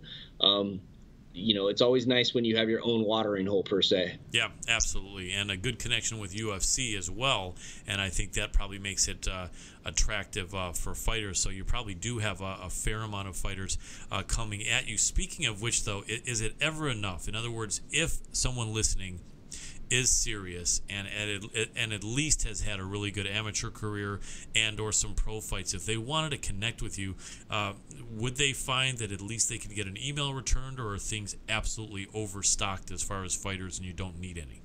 Well, it gets to me, I don't want to just sign a bunch of people. As much as I wish I could, I'd sign every, you know, prospect or kid wanting to make a go of it that I could get my hands on. But obviously, you know, this is a business. We have to, you know, be smart with what fights and fighters we use or put on at a certain amount of time. And moreover, you know, we try to focus in on a few prospects that we build up, see how they go, and then kind of go from there. You know, obviously, if a guy has, you know, a few losses or it doesn't seem like it's quite clicking, it's something where we pull back a little bit and say, hey, maybe you should work on some things, or you know, take some fights that maybe aren't as quite as high of a caliber, right? And just really focus in on the guys we want to build, try to get them to that next level, and then start with a new crop. Right. And so, and usually, obviously, if some fighters have managers, they can contact you. Yeah, right. I mean, if anyone ever wants to add me on Facebook, you can find me. Okay. I'm pretty easy to find. I always return messages. You know, ask questions. I'm an open book. You know, I don't claim to be an expert in this business, but you know, I'm certain I could probably point you in the right direction. Awesome. I like that, and I like the fact that you fought, and so you know what it's like, and it can give you that added respect for upcoming fighters. So you guys can reach out to Ryan, you know, if you're serious about your career, and you know, no spam. Don't hit him up if you're 12 years old or if you're 65 years old. You know, as far as trying to be a fighter, but if you're in a reasonable age range to be a fighter and you're serious, and it sounds like he would talk to you, and that's huge because he is the owner of you know, Victory Fighting Championship. So he right here is kind of giving you an avenue for people that are serious, and that's awesome. So you have the men fighters. I don't think there's any women, or are there women fighting at Victory yet? Gosh, you know, I get that question all the time, and I feel so bad. Right. You know, personally, I have a great relationship with Shannon Napa, the wonderful lady that runs the Invicta Fighting Championship. Right. In fact, a lot of people that do her broadcast, you know, work and do my broadcast. So I wouldn't be where I'm at if it weren't for her and the team of people she has around her, and for her show. We're in real close proximity with each other. You know, she's in Kansas City. I'm in Omaha. That's only 2.5 hours away from each other. Right. She's the best at what she does in terms of, you know, building talent, especially female talent. You know, for a long time, a lot of people don't realize what a direct hand she had in the strike force talent base in helping build that. Right. She was a very, very big proponent and a very big piece of why Strikeforce became so successful. So, you know, shout out to her. A lot of respect there. And, you know, just because of that, I let her do her thing and I kind of focus on mine. And, you know, when you're on Fight Pass and you're trying to get people to tune in, I'd rather do one thing and do it really, really well, right. Instead of offering way too many options, you know? Yeah, I respect that. And you're respecting her as well with that.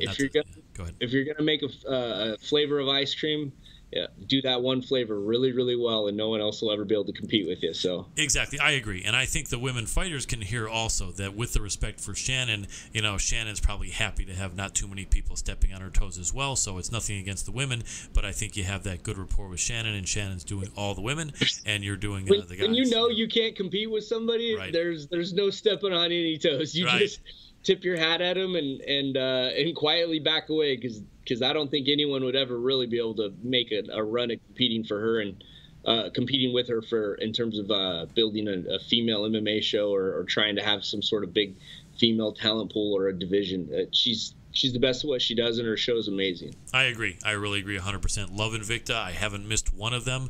I think I even remember there was like 2 of them where they were on pay-per-view before Fight Pass, and then they streamed it from right on the internet. I caught all of those and love it, and definitely loving your show also. And so I really want to let people know, look out for Victory Fighting Championship. We're going to be speaking to Dakota Cochran in about 5 minutes or less. And but before you go, because I know you do have to run, again, let's leave us with the date, the venue of this next event, if you would. July 22nd, Baxter Arena, right here in Omaha, Nebraska. It's going to be a great show. If you're in the area, come out. If not, you can catch it on UFC Fight Pass. And it's Victory Fighting Championship. Tweet us, IG us, follow us on Facebook at Victory Fighting for all 3 of them. Snapchat, actually, at Victory Fighting as well. We're super our socials always blowing up, and we love to meet and chat with everybody out there, and try to entertain as much as possible. So hit us up on all those platforms. Awesome. Sounds like you're very accessible there. And this was number 55 or number 58 for Victory Fighting Championship? 58. It's crazy. I bought Victory at 30. My first show was VFC 33, and they hadn't done a single fight night, and I just counted it up the other day. I'm like 40 shows in. That's awesome. And I see that Victory Fighting Championship 35, so it was your 3rd show behind you. I guess that was probably a favorite of yours, or just you like the poster a lot, the one behind you? It was a really good poster. Everybody made fun of me because it had bright pink and purple and yellow, blue colors all over it. And my graphic designer happens to be my best friend. Nice. He's been with me since the day I bought Victory. I can honestly tell you that I would not even be 1/10 of the success I am if it weren't for him, and a lot of the things I learned from him, have helped me grow well in this business. And him and I took a real hard, fun look at posters when he first when I first bought Victory and brought him on, and we've done some crazy stuff over the years, and there's very few things he's ever made for Victory that I haven't loved. So my basement, my office is covered in photos and his artwork. So nice. Huge love to him, and teamwork. Hopefully he'll be around as long as I am producing fun posters. I like it. Well, that one looks really cool behind you, and so it sounds like you got a great collaboration going. And as a team, that's when we make things better. And it's good to hear someone that gives credit where credit's due.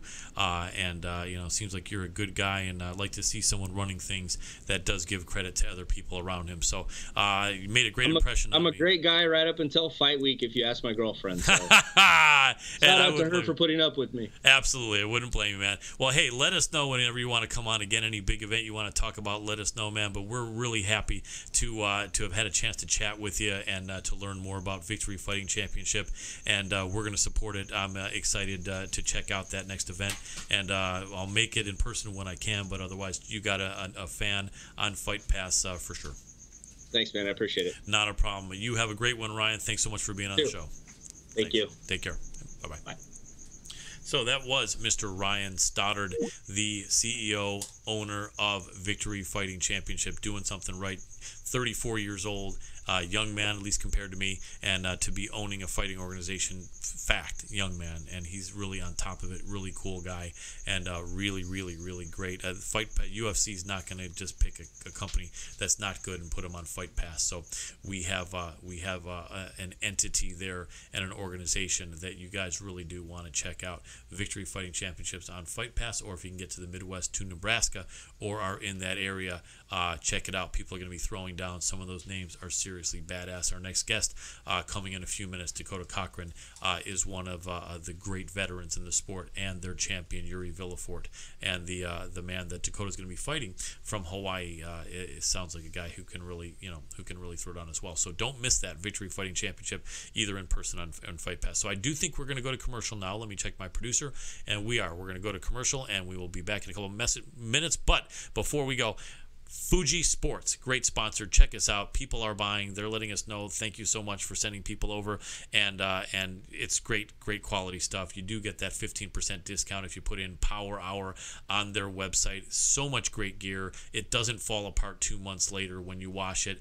It isn't super expensive. It's high quality at a reasonable price. So you really want to check out Fuji Sports.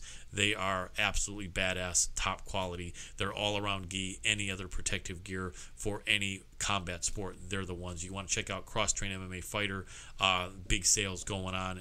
Check the website for that, and also check their Twitter, and even check us out, MMA Power Hour. They're really close friends with us. And combatpress.com, probably the best website out there. So we will be back after 2 minutes and with the final guest and continued great show. Hi, my name is David Fimbras with Boulevard Moving. We're a 5-star moving company here in Southern California with offices in Arizona and Nevada. We cover local, long-distance moving and your full storage needs. Why choose Boulevard Moving? Well, that's simple. We offer 5-star ratings in local directories, information and guidance throughout the process, certified moving consultants, expert packers, and movers. 24/7 availability for moving and packing services. Highly recommended among the area's most prestigious realtors and estate managers. Our mission is to deliver superior customer service and to provide the highest level of quality workmanship for the physical movement of goods. We strive to maintain a level of communication that eliminates the stress and inherent concern people have when hiring a moving service, be it residential or commercial.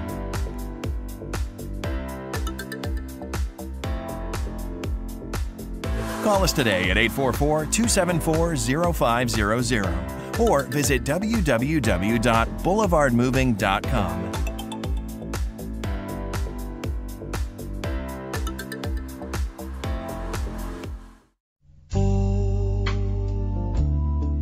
He's too handsome. He's too handsome for Hollywood. He's too sexy. He's too sexy for his own good.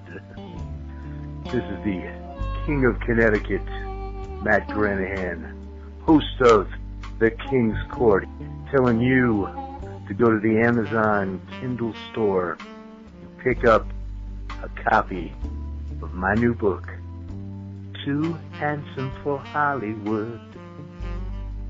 The world according to the suntan Superman. With the foreword by the UFC Hall of Famer Dan the Beast Severn.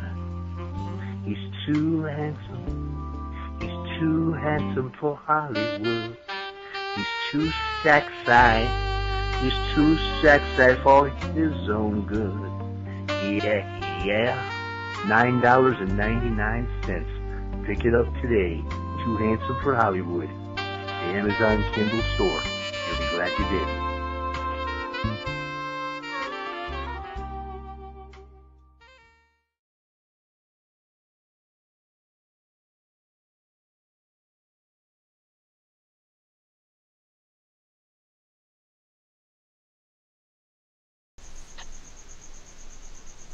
And welcome back to the MMA Power Hour. So glad you all came back with us. We have one remaining guest, an absolutely awesome fighter from so many insiders in the industry. I've heard this is one of the coolest, nicest dudes out there. And so I want to welcome to the show a man who's fought in all the big shows, a man who has beat amazing people, who has been in incredible action fights, and a man who is respected everywhere in the world of MMA. We're talking about Mr. Dakota Cochran. Welcome to the show, Dakota.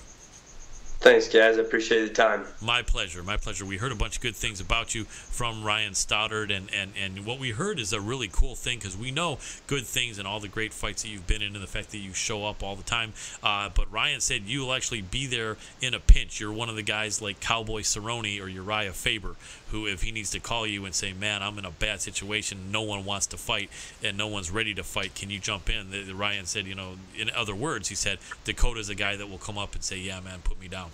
And so that's cool because I don't think a lot of fighters are like that. I think maybe it's you, Uriah Faber, and Cowboy Cerrone, and Faber's retired now, so I think you're one of two left, man. So a lot of credit and a lot of props. I think our listeners have added respect for you, knowing that you're that guy that will show up, you know, and so that's really cool.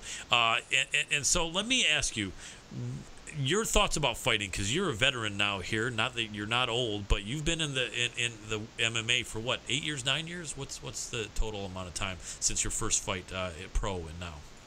I turned pro in 2010, so it was the end of 2010. Cool, 7 years. So that's a good amount of time.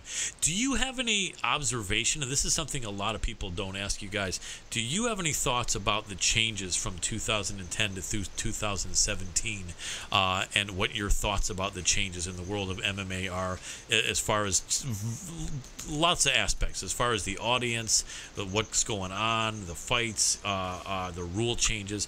Love to hear a little bit of Dakota Cochran breakdown and thoughts about what it was like in 2010 as opposed to now, both positive and negative. Yeah, for sure. There's a lot that's changed. Obviously, the money and the higher organizations, that's gotten better over the years.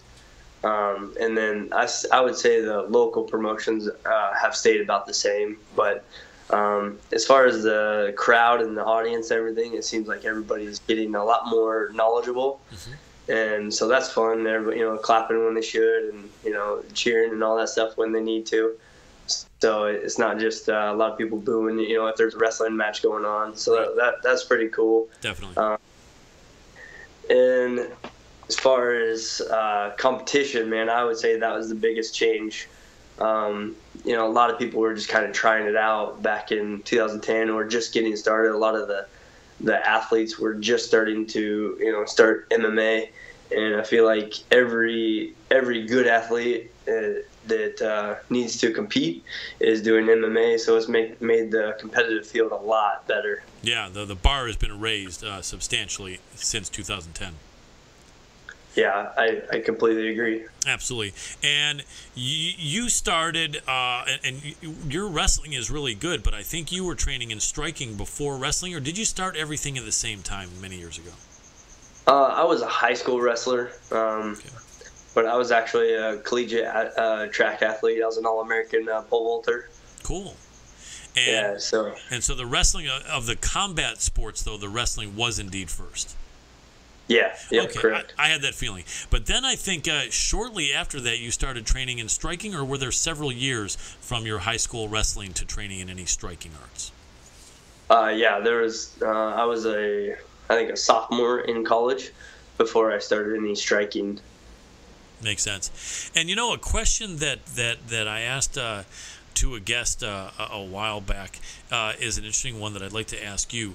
Years ago, or even as far as back as 2010, pretty much everyone came from one skill set that they had become proficient at and was going to then add the other skill sets to complement them, and then they knew they could always fall back on their one skill set. Like wrestlers knew that they could more than likely beat guys that weren't experienced wrestlers, and then could add striking and then kind of become pretty good at those things and have the wrestling as their core skill set. Now everyone's saying, well, these kids that are 7 years old or 10 or 11 years old or whatever, they're going to the gym, or 13 years old and training in all the skill sets at once. And at first I kind of was embracing that because it made sense. Hey, pretty soon, everyone's going to be like good at every skill set, which is important. But I had someone present to me a different thought, which is that those kids doing that are, except for the exceptional ones, are not really going to be really great at one skill set, and they may just end up being kind of mediocre at all skill sets. So do you think that you would recommend getting really good at a skill set, and wrestling is such a great skill set, and focusing on that and becoming as good as you can and then adding things? Or would you agree that some young person should try to start learning all three skill sets at the same time? Yeah, that's a good question. I'd probably say I'm a little mixed on that. I think, that's great to learn everything at a young age, because you're going to be pretty damn good at that. but there's something to say of, you know, someone mastering a skill over years of training, you know, and that's going to be hard to for a person who works everything to beat that person who's been working on it for, you know, 10 years or whatever. So that's the cool thing about MMA. You just never know how the fight's going to go, and every matchup is so different because guys are so good at different areas. Yeah, absolutely. Very, very good point. Let me ask you, the opponent coming up, are you familiar with him? Have you watched tape? Do you watch tape? What do you normally do to prepare for a fight, and what do you think of your opponent? And we just had the owner of Victory shouted out, but if you want to shout out the time, the event, and the opponent, that would be great. And let us know your thoughts and if you normally do homework and what you think about him. Yeah, I'll be fighting for Victory, UFC 58, July 22nd here in Omaha at the Baxter Arena. It's to be on UFC Fight Pass, so you guys can check it out there.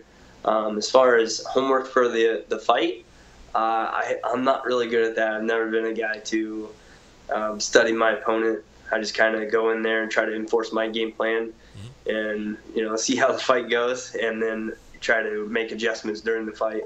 Right, and I think your opponent's Hawaiian. Do you remember his name offhand? I know some people do. Yeah, it's Maki Pitolo. That's right, Maki Pitolo, and they fight hard. And is he one that has one skill set that he's known for more? And I know you haven't done too much homework on that, Well, we've actually fought on the same card at least once, maybe a couple times, because he's fought for Victory a couple times. And he was a former champion. So I've seen him fight. No, he's pretty well rounded. He's got good striking.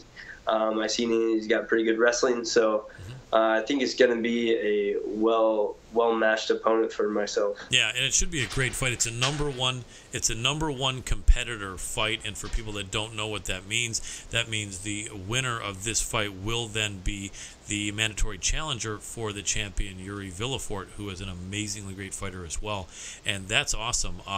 Do you feel like you have any preference where a fight goes? I mean, I know your wrestling was your first skill set, but I've seen you really do well in striking, and I think your jiu-jitsu's tight. Is there any preference you have to where the fight will go, or is it just all the same to you and you love all of it equally? Yeah, I always start with striking. You know, if I'm getting my ass kicked in striking, I go to the wrestling. So nice. I enjoy slamming people and throwing elbows and, you know, trying to knock people out that way. But anyway, I can get the win. I'm not too proud. I'm going to take it to where I'm winning the fight. Yep, I like it. That makes sense. And does he have a similar experience? I think 7 years is a great amount of experience. It's right there where it's not like you've had 11 or 12 years of terrible wars, but it's a lot better than having 3 or 4 years, in my opinion. So is he similarly experienced or not quite as experienced as you are, do you know? I honestly don't know. He's probably been training, you know, maybe just as long. I'm not real sure on that. No problem. But as far as record-wise, I definitely have a lot more fights. Right. And that's cool. That means something, you know. I think, you know, and what do you think? If you were to fight yourself from 4 years ago, I would think today's version would be better, and the experience and the seasoning would mean a lot. Am I right? Yeah, for sure.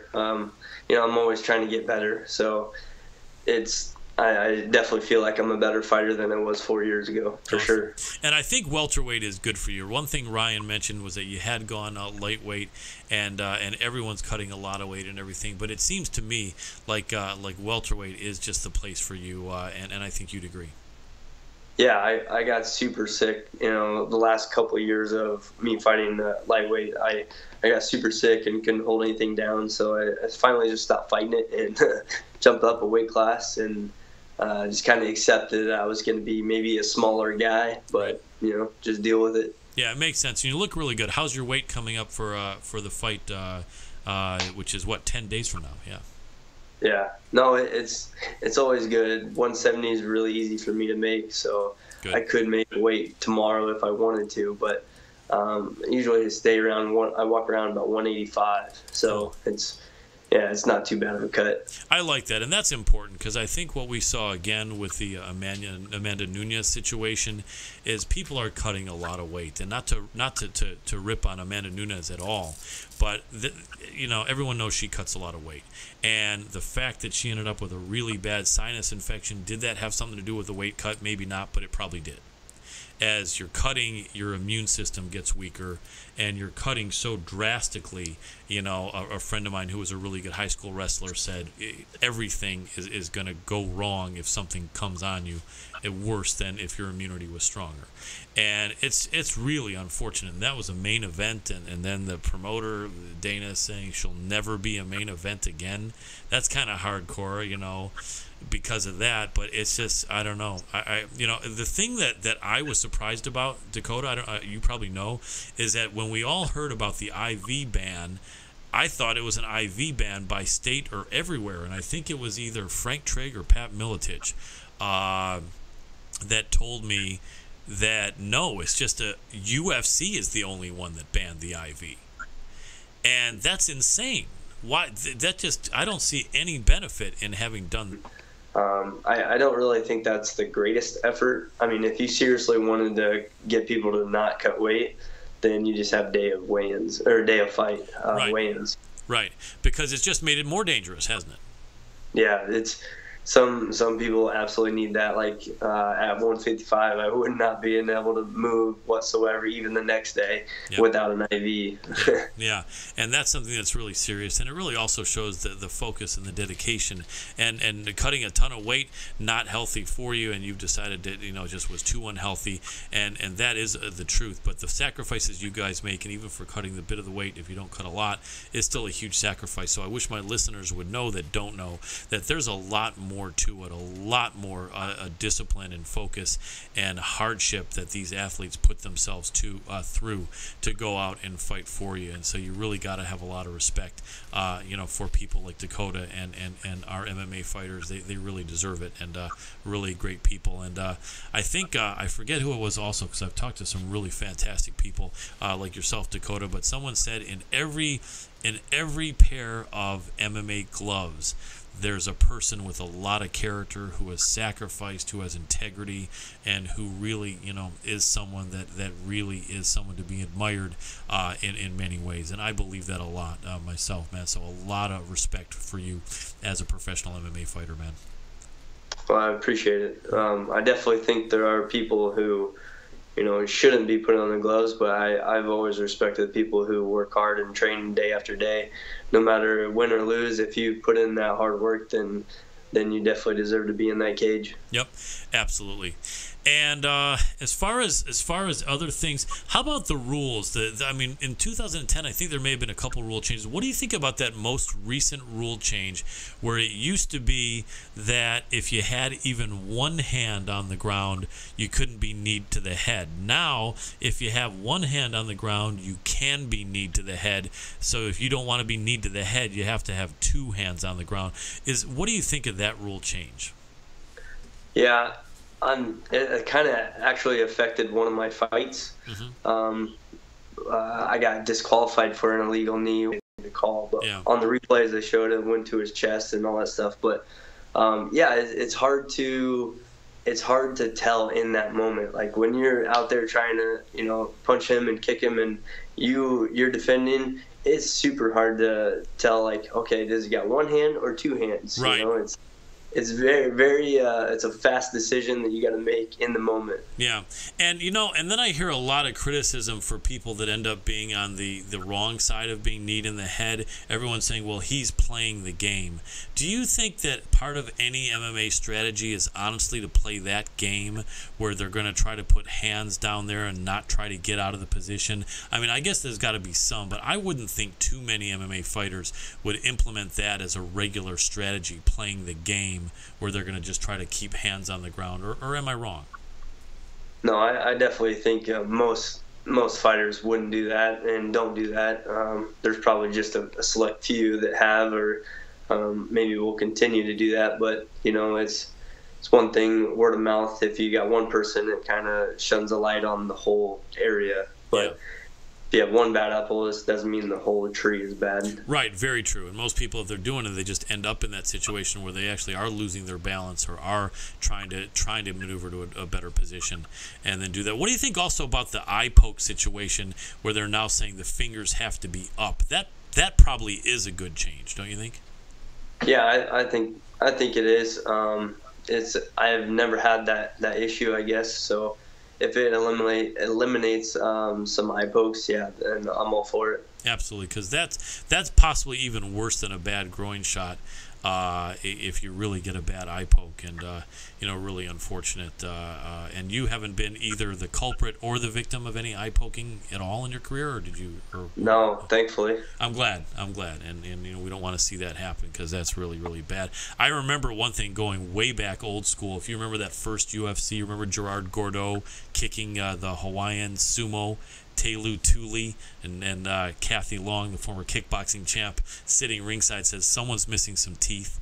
And I talked to her years later, and that guy Gerard Gordeau, with all respect to him, he bit Hoist Gracie on the way down in that final match. And then about 2 years later, he fought in Japan against an opponent and stuck his thumb in the guy's eye deliberately, and then I think stuck fingers in his eye as well after that. And the fighter ended up losing vision in that eye, and that's disgusting. You know what I mean? There's just that's dirty. Yeah, no, there's no place for that, and it's shouldn't be done, and even accidentally, and people need to be careful. So that's a good rule. Well, let me ask you. There's a lot of fights coming up. Love to have your opinion and breakdown on some upcoming fights if you're down for that. Yeah, for sure. Awesome. And so let me have it down. Let me pull it up right over here. And let's find it right there. And let's go and start with your opinion here on the big one. What do you think? Mayweather and McGregor. Love to hear the Dakota Cochran breakdown and thought about ramifications of that fight and prediction on how that'll play out and end. And my conscience says, go with Mayweather just because, he's the elite boxer. Yep. He's like the best there's ever been and all that good stuff. But man, Conor definitely sells. Like, I've just been watching the pressers the last couple of days, and he definitely sells this fight. Yes. Like he has an option or has a chance to win. So the MMA person in myself, I want McGregor to win just for MMA. But man, the more I think about it, Mayweather is older, and age does play a big factor in fighting. Mm-hmm. It is a young man's sport, so just for the sake of MMA, I'm gonna go with Conor. I like it, and I think it would look really good for MMA. I will tell you, it would look really bad, though, as you know, for boxing, if our boy McGregor could pull that off. But he's got a hard head. He's young. I think there's not nearly the pressure on him as there is on Mayweather. Which helps, and so I think there's always a chance. I think the majority of the pros I talk to, when talking about not what they would want, because I think MMA fighters would love to see Conor do well. But most of the pros in predicting saying what should happen is that he should get smoked, just because of the fact is it's a boxing match. And but maybe not. I don't know. I mean, conventional wisdom says that. The one thing I think it's going to come down to, Dakota, is probably how well McGregor can take a lot of Floyd Mayweather punches, and because more than likely he's going to be doing that. And if he can take a lot of Floyd Mayweather punches, then there's always a chance, because he is quick and he does hit hard and he is strong and can take a punch. And so probably the longer the fight goes, the better it is for Conor. Although conventional wisdom there says it could end up being one of those cards where the fight judge, unofficial fight judge Harold Letterman on boxing has it, 11 rounds, Mayweather, 1 round McGregor. But you never know, and I could be wrong. It'd be great for MMA if I was wrong. Do you think that that's going to be an anomaly, or are we going to see, depending on how that fight goes, are we going to see some other fights? Are they going to eventually say, let's do Anderson Silva against Roy Jones Jr., or are they going to, do you think there are going to be more fights like this, or this is just kind of a one-off? I honestly think it's going to depend on how this fight goes. Yeah. It's going to be I guess they're going to have a big star, and the UFC or someone in MMA is going to have to be a big star for this to work, you know? Yeah. Really comes down to money. That's why McGregor and Mayweather are doing it. If the money's right, a lot of people will fight. Yep, very true. And here's a question. After making 80 or 100 or $150 million, whatever McGregor ends up making, is he going to come back and fight MMA, in your opinion? Yeah, I think he will, just because he is an MMA guy. Yeah. And so far he's been a man of his word, and they're talking about him coming back in December to fight. So I can only take him at his word, and he's going to fight. Yeah, he's gonna be asking for a lot of money from Dana for that fight too, I think, isn't he? Either that or part ownership in the UFC, you know. But we'll see, because there are some guys that I think can fight him very well in UFC, and I think Tony Ferguson comes to mind as probably one of the best matches there. And then Justin Gaethje could be an interesting match. Did you watch that fight with Gaethje's first fight in the UFC? I did. That was a real good fight. It really was. And World Series of Fighting, a lot of people didn't watch, but I watched a lot of it. He seemed like a really cool dude, and he seemed like a guy that, you know, that really had some potential. The question was, though, could he move his head enough to not just get completely decimated by 1,000 punches by Michael Johnson? And he did to an extent, but then you're right. But then he got a lot of hit and he came back. But that was crazy. That dude's pretty crazy. The master of violence, the highlight reel. You know, Justin Gaethje, and you know, so that would be interesting. Could you imagine the hype and the banter between him and McGregor if that fight happened? That'd be sick. I'm excited for him to fight Tony. I think Tony's a beast, and he's just he's in that point of his career where he's just angry and like wants to have that title. And I think you got to be hungry and always ready to fight. I think. Can't be just happy where you're at. It just seems like he's really angry and ready to go. Yeah, Tony Ferguson, and the one you're talking about would be Tony against McGregor. Yeah. Yeah, absolutely. That would be amazing because Tony's great. And if Khabib can make the weight, then he's in the mix. What do you think? Do you think we'll see Khabib Nurmagomedov back at 55? Any prediction on what will happen with that? Yeah, I think we will. I don't know if he's big enough for 170. Yeah. So yeah, because that matchup with Ferguson would be really interesting, wouldn't it? Yeah.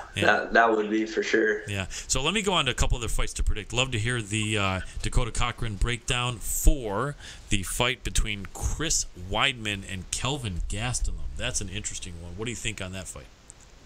Yeah, I'm excited for that fight. Kelvin Gastelum, he's just been on fire. And I don't think there's any stopping him right now. Honestly, I think Weidman had a taste of defeat, and he's probably willing to accept it just a little bit more after that. Yeah.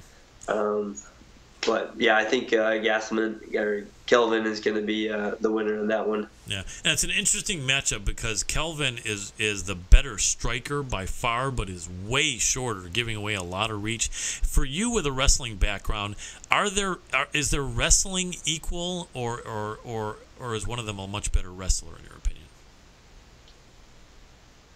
Oh, that's definitely hard to say because they're both really good. Huh? Yeah, I think on paper isn't Weidman considered a better wrestler? Yeah, I think he'd be the more decorated wrestler. But but then with the striking, that kind of balances it out, and Gastelum is on fire. I agree. So yeah, that should be a good fight. I like Chris a lot. I know another L on his record wouldn't be the best thing. So he's going to be fighting hard. But yeah, he'll be in tough against Gastelum. Can't pick that one. But Gastelum does definitely seem like the favorite on paper, which he is, although just a little bit. All right, next up, John Jones and DC Daniel Cormier, the second match, the rematch. What are your thoughts on that? I think Daniel is going to come out and do a little bit better this fight, but I just don't think it's going to be enough for Jones, or for him to beat Jones. Yeah. I think Jones is the master at using what you're good at against you.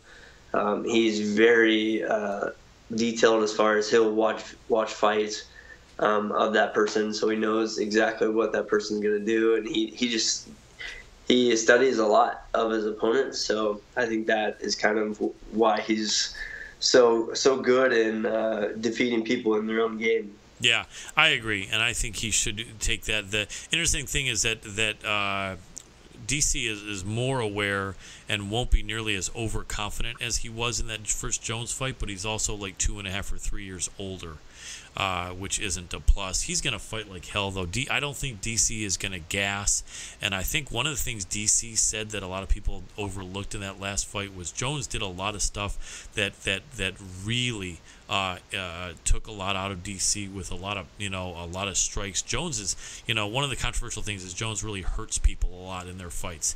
He does the oblique kick. He messes people's knees up. He yanked out Glover Teixeira's shoulder with that, with a little bit of shoulder lock, and just does some stuff that really hurts people. And I think DC wasn't aware of that damage he was taking from Jones, that he would take that. Now he is, but can he stop it? Probably not. But it should be a good fight. I like Jones as well, but DC is going to leave it all in the ring, I would think, wouldn't you? Yeah, I think he's going to come out with a better plan. Yeah. This time, and he's going to have a little bit more for Jones, but and with the layoff, man, that ring rust is a real deal. Yeah. Yeah. Do you think, and sorry to interrupt you, but a lot of people say at the highest level they can shake it off, which is why I think you and I are both picking Jones. But between you and I, as a professional fighter, do you think because of the ring rust we can expect DC's corner to want to have him put it on Jones right away? If you were fighting a guy that hadn't fought in a year and a half, and had only fought twice in 3 or 4 years, would your first thought be put it on him right when that bell rings? I would say no, because if you put it on him too much, like, you could gas yourself out. So ideally, you want that person to gas out the first round, especially they haven't been in a real fight. Like in training is not like a real fight. Yep. They haven't been in a real fight for a long time. You want them to maybe go a little hard in that first round and get their wind. Get winded a little bit, and then maybe gas out in the second and third, or fourth and fifth if it's a title fight. Interesting, and that's a good point. Do you think that that fight will go the distance, or would you say it more than likely would not? And do you think it'll go more than 2.5 rounds or less? And 2.5 rounds means 2 full rounds plus half of the third. I think it will go all rounds, all 5. Right. Like I said, just because DC's I think he's gonna probably win 2 rounds, and Jones is probably gonna win 3. Right. It'll be tough, so we'll be competitive. I agree. All right, let's jump on to Cowboy Cerrone and Ruthless Robbie Lawler. That's a sick fight. I hate to see either guy lose. Your thoughts, if you've ever spent any time with either of those guys or know those guys other than watching them, love to hear the Dakota Cochran breakdown there. Yeah, for sure. I respect both those guys for different reasons. Like you said, Cowboy takes any fight. I like to think of myself exactly like that.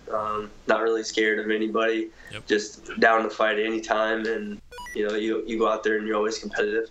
Definitely. So that I respect him a lot on that. But I do think Lawler, after his last fight, he's gonna come out hard and he's gonna put it on Cowboy, and that's one thing I've seen with Cowboy. If you put it on him hard in that first round, it's hard for him to come back. Yeah.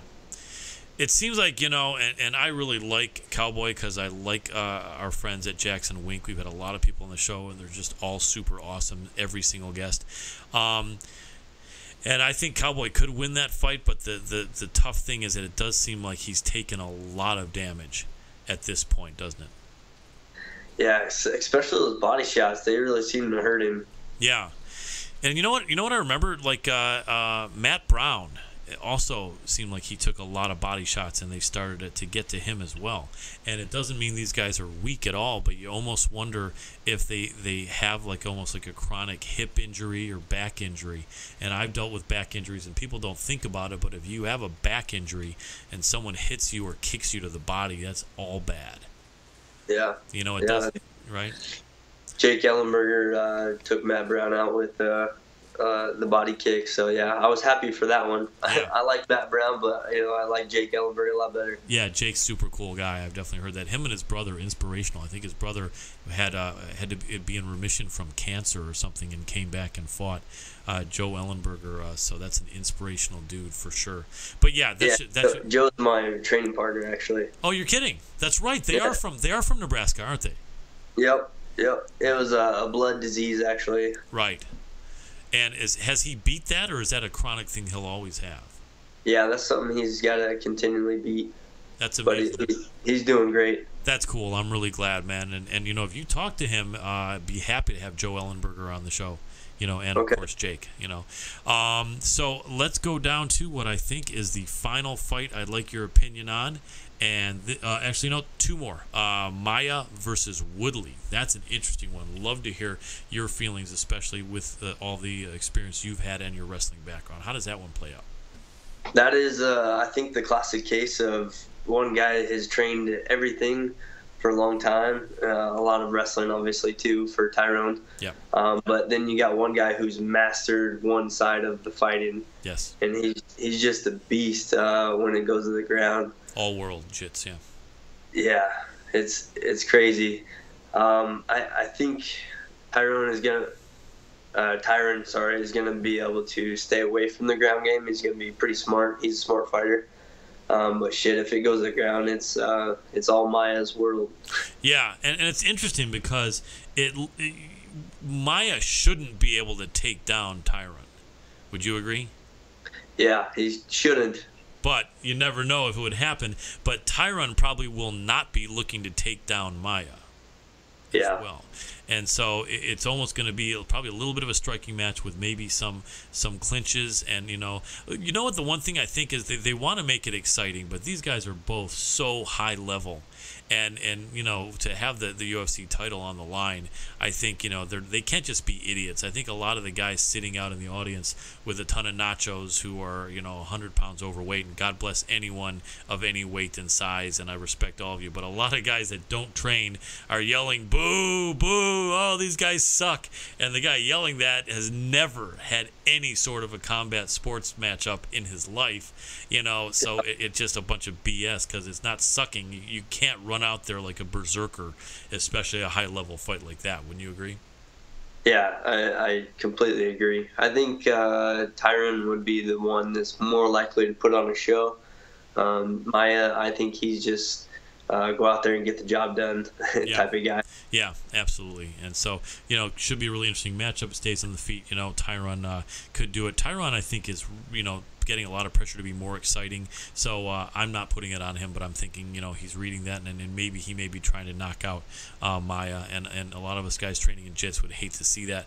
But, I think Tyron has the edge there, although all props to Maia for being so amazing with the jiu-jitsu, transitioning it to MMA and at his age as well. And so that brings us to the last fight, the ladies' fight. Are you familiar enough with that fight? I'm not, I think you are, although maybe not as much as others, but I know you know Cyborg. To me, Tonya Evinger, who's been lighting it up in Invicta with her wrestling, I think she has a chance in that fight. I think you may follow men's fighting a little bit more, but do you have any thoughts on that? Do you think a really good wrestler who's really confident and seasoned can possibly do something against Cris Cyborg? Yeah, I think that would be the person to beat Cyborg. I just don't know if Evinger. Yeah, she's the person to do it. Yeah. I think we need a little bit stronger girl to be fighting Cyborg. She's just a beast. Yeah. It seems like she just is way stronger than everybody, and she comes out, guns blazing, man. She comes out firing hard. Yeah, absolutely. And, and obviously, I think if there was someone that was cutting down a lot of weight and had been fighting at 145, probably that would be ideal. But Tanya's a pretty good size 135. She's so confident. I've had her on the show twice. And I honestly don't think Cyborg has fought anyone with really good wrestling credentials. In fact, she hasn't. And so I think that's going to be something interesting, because I think you probably know that if you've been in tons of fights where you're not going up against wrestlers, and then you are, and someone says, okay, in a few months, why don't you master the sprawl and stopping a good wrestler? I don't think that can easily be done, can it? No, it's something that's going to take a lot of years of mad experience. Yeah, it's. I've found that myself. Like, any like normal wrestlers or collegiate wrestlers, I do fine. But it seems like when you get like 2-time or 3-time or 4-time All-Americans or Olympic level, man, that's just another level. Yeah, absolutely. And I think Cyborg hasn't fought, anyone near the level of Evinger. So I think Evinger's got a good shot there. And I've been a fan of Cyborg. I was never a hater of Cyborg, but I think that Evinger has a really good chance with her wrestling. I'm cheering for her. I'll be at that fight. And so, a lot of people are saying absolutely not a chance. It's a wipeout. I don't think so. I think that Tonya Evinger's going to do something and may surprise and shock the world coming over there from Invicta, having been 10 years before the UFC invited her over and say, hey, invite me over and I'll win your world title. What about that? So that would be kind of a cool moment for her. Not for Cyborg, but maybe that'll be the trilogy. But I think it'll be a great fight, don't you?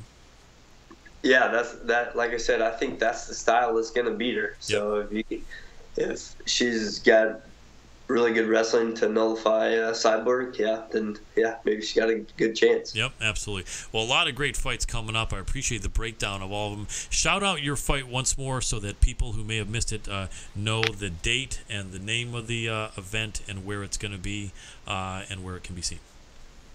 My fight is going to be July 22nd, so next Saturday at the Baxter Arena for Victory Fighting Championships, and it's going to be broadcasted on UFC Fight Pass, so you can check it out there. Be fighting Maki Pitolo for the #1 contender spot. Excellent. And that is Victory Fighting Championship number 58, I remember.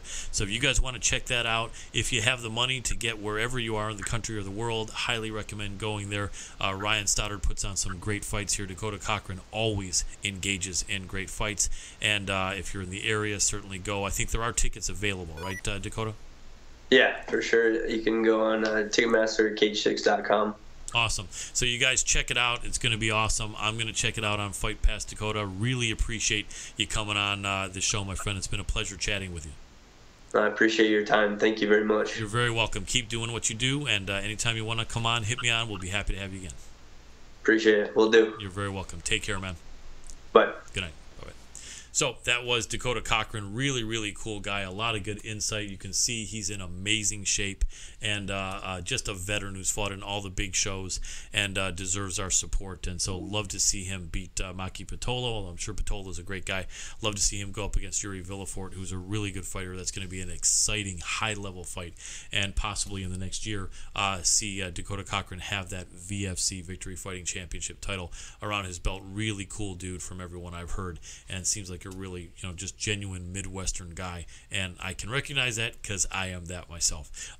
Anyway, no slight meant on anyone who's 100 pounds overweight. Everyone, God bless everyone, and I'm not in ripped six-pack right now, and I've been in numerous stages of being out of shape, but I just feel that that if people are going to be booing at a fight and criticizing and saying someone sucks, which I hate to read, let it be a fighter or someone who's fought. That's all I'm saying. So no disrespect to anyone of any condition. It's all about what's in your heart.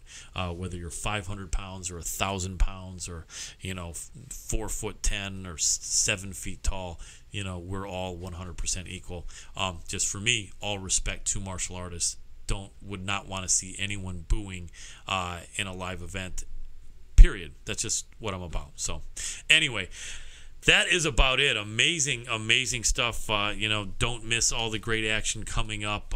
Don't miss the UFC in Scotland. Yes, it's going to be in Scotland. That was not bad, actually. That's as far as I could go, though, with a decent Scottish accent. But we're going to see the great Joanna JoJo Calderwood in front of her home country, defending against Cynthia Calvillo. A bunch of other great fights. Our good friend of the show, Leslie Peacemaker Smith, is going to be fighting as well. Her opponent's last name is Lemos. It was a replacement from what was going to be the Swede Lena Landsberg, and she was not able to stay on that card. But got to cheer on Leslie. She is amazing. We're going to have her back on the show soon.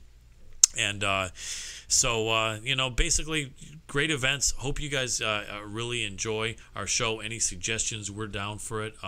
Any criticism, any positive feedback, call me out on anything. I'm willing to talk about it. Just trying to do my best to bring you guys a show that you really enjoy, that's informative and entertaining. I'm not perfect. I'm trying to get better and better at what I do and just make this as interesting and enjoyable and informative a show as possible. So some great fights coming up, and enjoy them. I'll try to go live when I can, and always try to respond and show respect to anyone that wants to talk to me or shout out something to me on social media.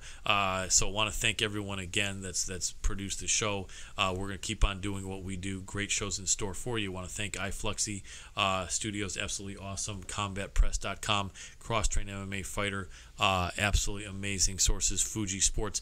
We have a great show coming up next week, and we're working on several guests. We have several confirmed, but let me start out by saying I'm very excited that we do have next week the legend, the longest standing female MMA fighter, and we are talking about the former champion in MMA and grappling, Tara LaRosa. She is awesome, a legend, so personable, so sharp, so knowledgeable. Back there in the old days, with hook and shoot being one of the only opportunities for the women, and then Bodog fights, and Tara is just absolutely awesome, and we're gonna have a great interview with her.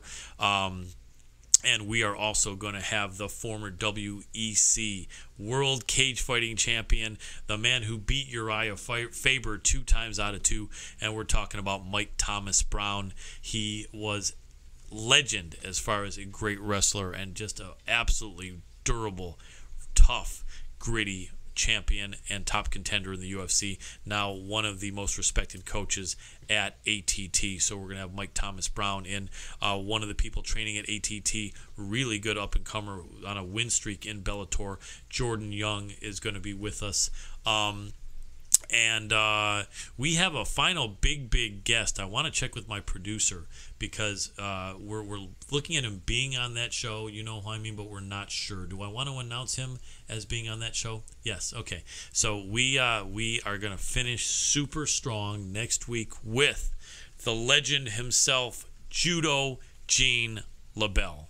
We are going to have an amazing extended interview with the godfather of mixed martial arts, Judo Gene LaBelle. So do not miss it. It's going to be absolutely an epic show.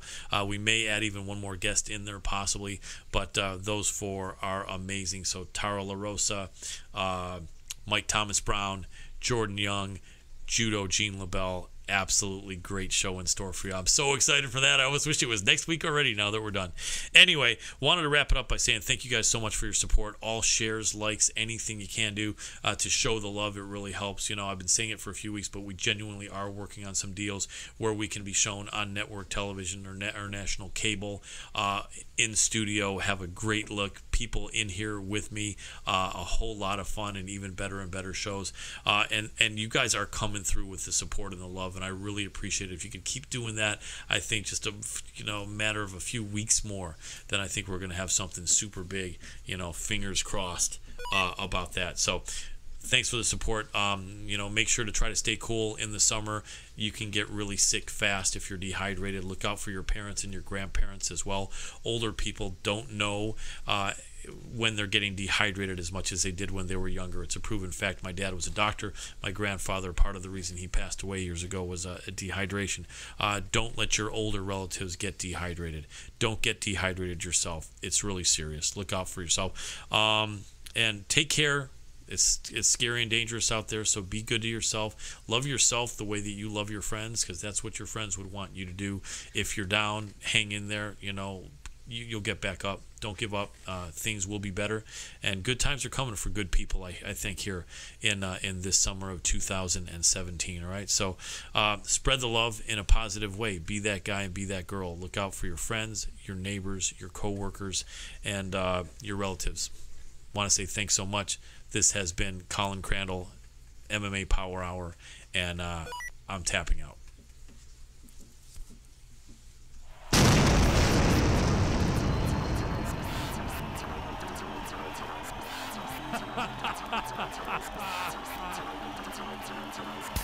Hey, this is Colin Crandall from the MMA Power Hour, brought to you by iFluxy Studios.